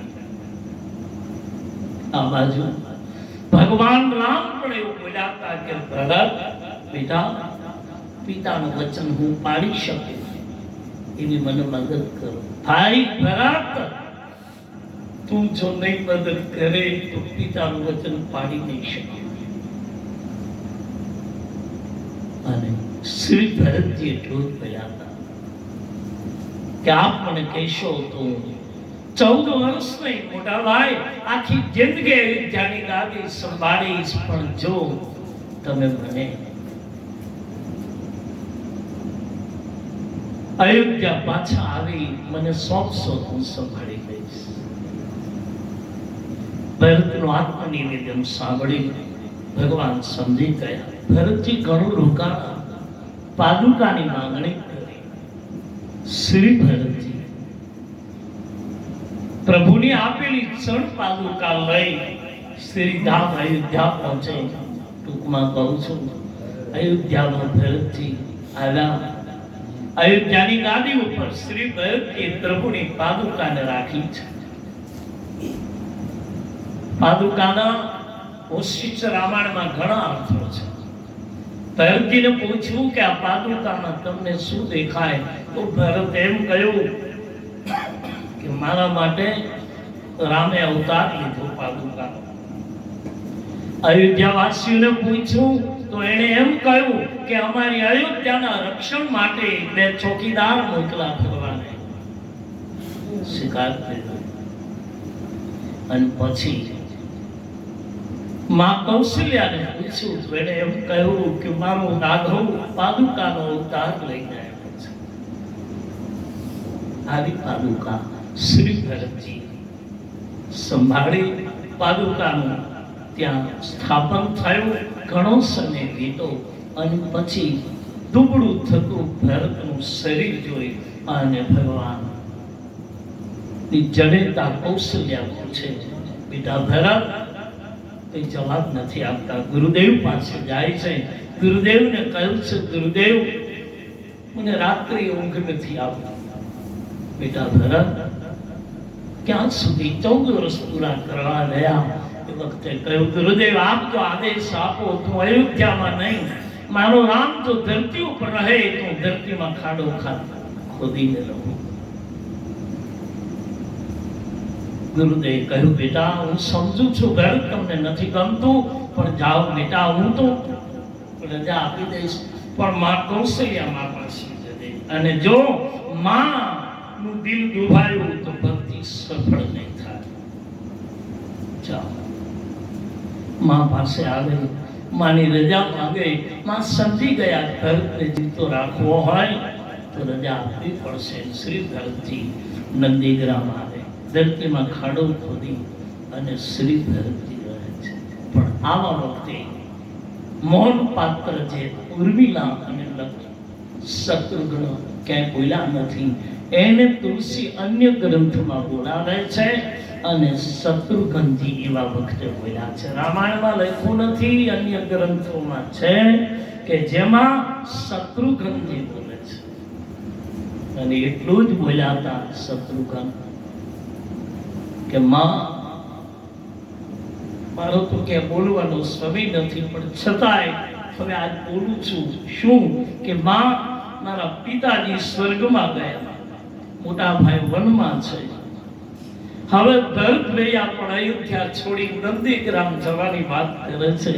તો માં, તારા દીકરા તરીકે શત્રુઘ્ન પૂછી શકે કે માં, હવે હું ક્યાં જાઉં, મારું કયું ઠેકાણું? કૌશલ્યાએ બહુ સુંદર વાત કરી, બેટા તમે સૂર્યકુળમાં જન્મા છો ને? કે હા. તો સૂરજ બેટા ઠંડો હોય કે ગરમ? કે માં, સૂરજ તો ગરમ હોય ને. કે આ તપેલો હોય ને? કે હા. તો બેટા સૂર્યવંશમાં જન્મ લીધો છે ને? કે હા. તો થોડા તપો, થોડાક સહન કરો. આપણે કયા વંશમાં છીએ એનો પણ વિચાર કરી અને થોડુંક સહવું જોઈએ, થોડુંક તપવું જોઈએ. સહી ઘણા યજ્ઞોની વાત છે ગીતા, એમાં એક યજ્ઞ છે સોહ્યમ યજ્ઞ, જે તપવાની વાત છે. થોડું સહન કર્યું કૃષ્ણએ. દુર્યોધનની સભામાં આવે તો, હે ગોવાળિયા, તને શું ખબર પડે? આવો પડકાર કરી જેનું ભયંકર અપમાન દુર્યોધન કરે, છતાં કૃષ્ણ હસતા હસતા કહી કરે, હાલો ને વિદુર ઘેર જઈએ, કહી અને વાતને ટાળી દઈ.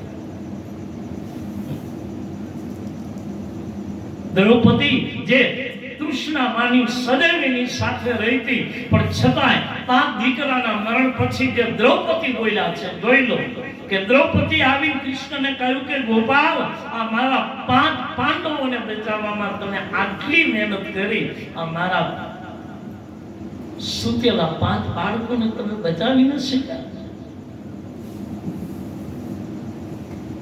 અને અશ્રુથામાં સુતા હતા, મારા 5 બાળકોના મસ્તક કાપીને જતો રહ્યો, તમે કાંઈ ન કરી શક્યા. મને એમ લાગે છે ગોપાલ કે આમાં પણ તમારો હાથ હોવો જોઈએ. આ દુનિયા ક્યારે આંગળી ચીંધે કાંઈ નક્કી નહીં. આખી જિંદગી ભેળવ્યો અને છતાંય દ્રૌપદી આંગળી ચીંધી કા કરવામાં તમારી સહમતિ છે. મેં તો 5 પાંડવો બચે ના ન બચે. પણ કૃષ્ણનો એટલો જ બહુ ટૂંક જવાબ છે, કે દ્રૌપદી હા સાંભળી લો, આ દુનિયામાં બે જ વસ્તુ કામ કરે છે, એક નીતિ અને બીજી નિયતિ. શાસ્ત્રીય શબ્દ છે નિયતિ. જે થવાનું છે એ થઈને જ રહે છે, એનું નામ છે નિયતિ. અને બીજું છે નીતિ, જે કર્યું હોય એ જ મળે એ નીતિ. અનીતિ નીતિ, અનીતિ નીતિ.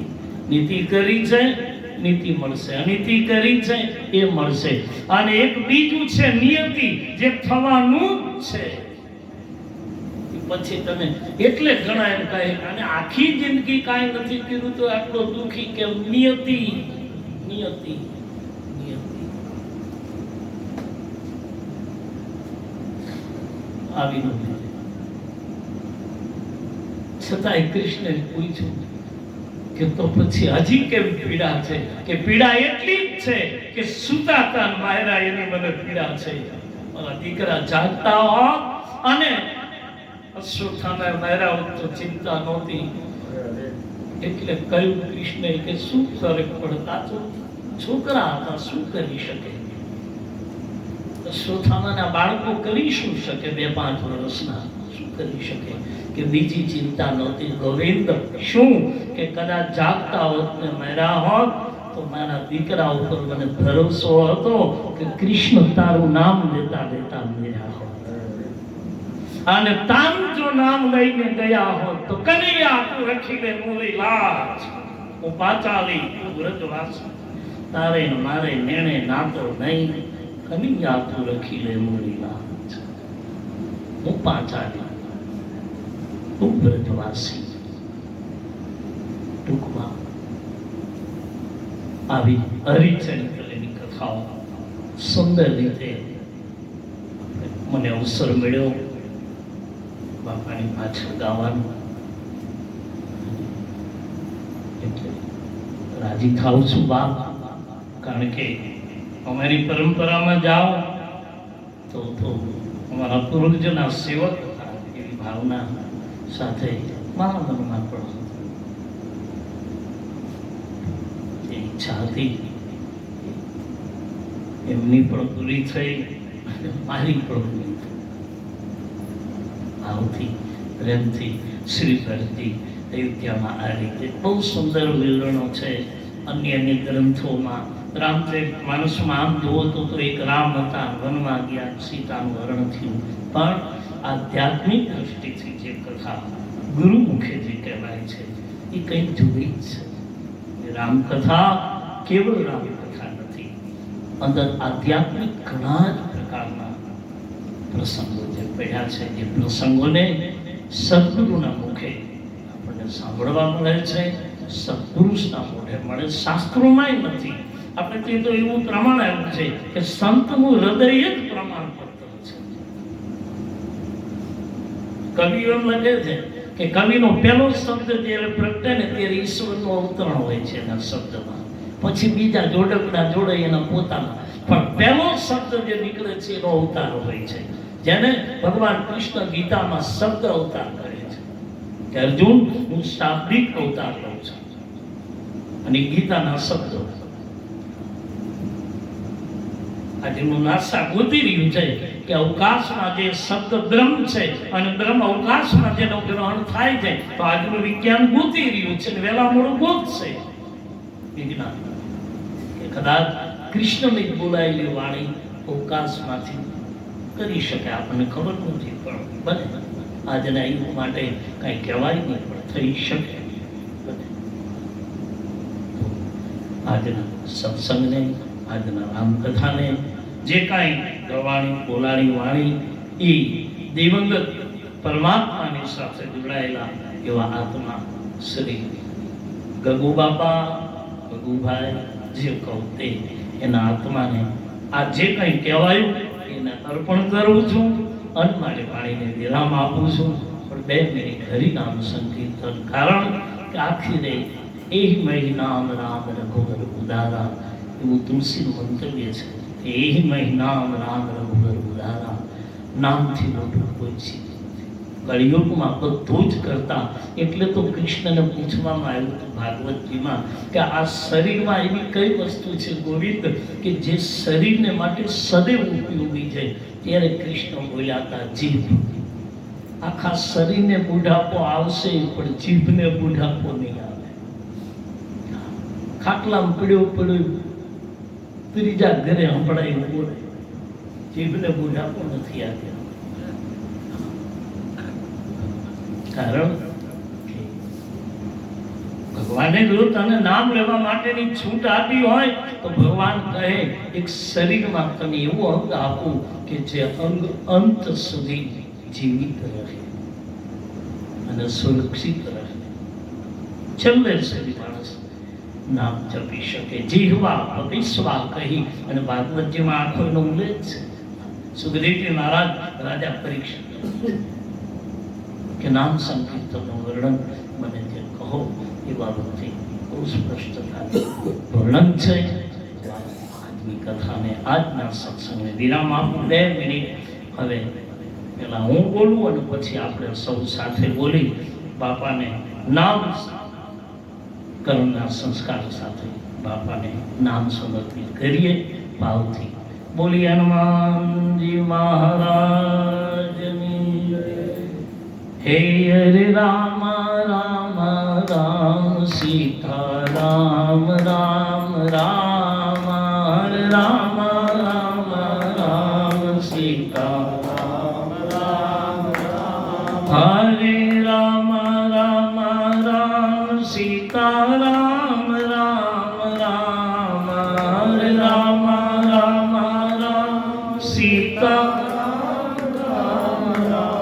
हरे राम राम राम सीता राम राम राम हरे राम राम राम सीता राम राम राम हरे राम राम राम सीता राम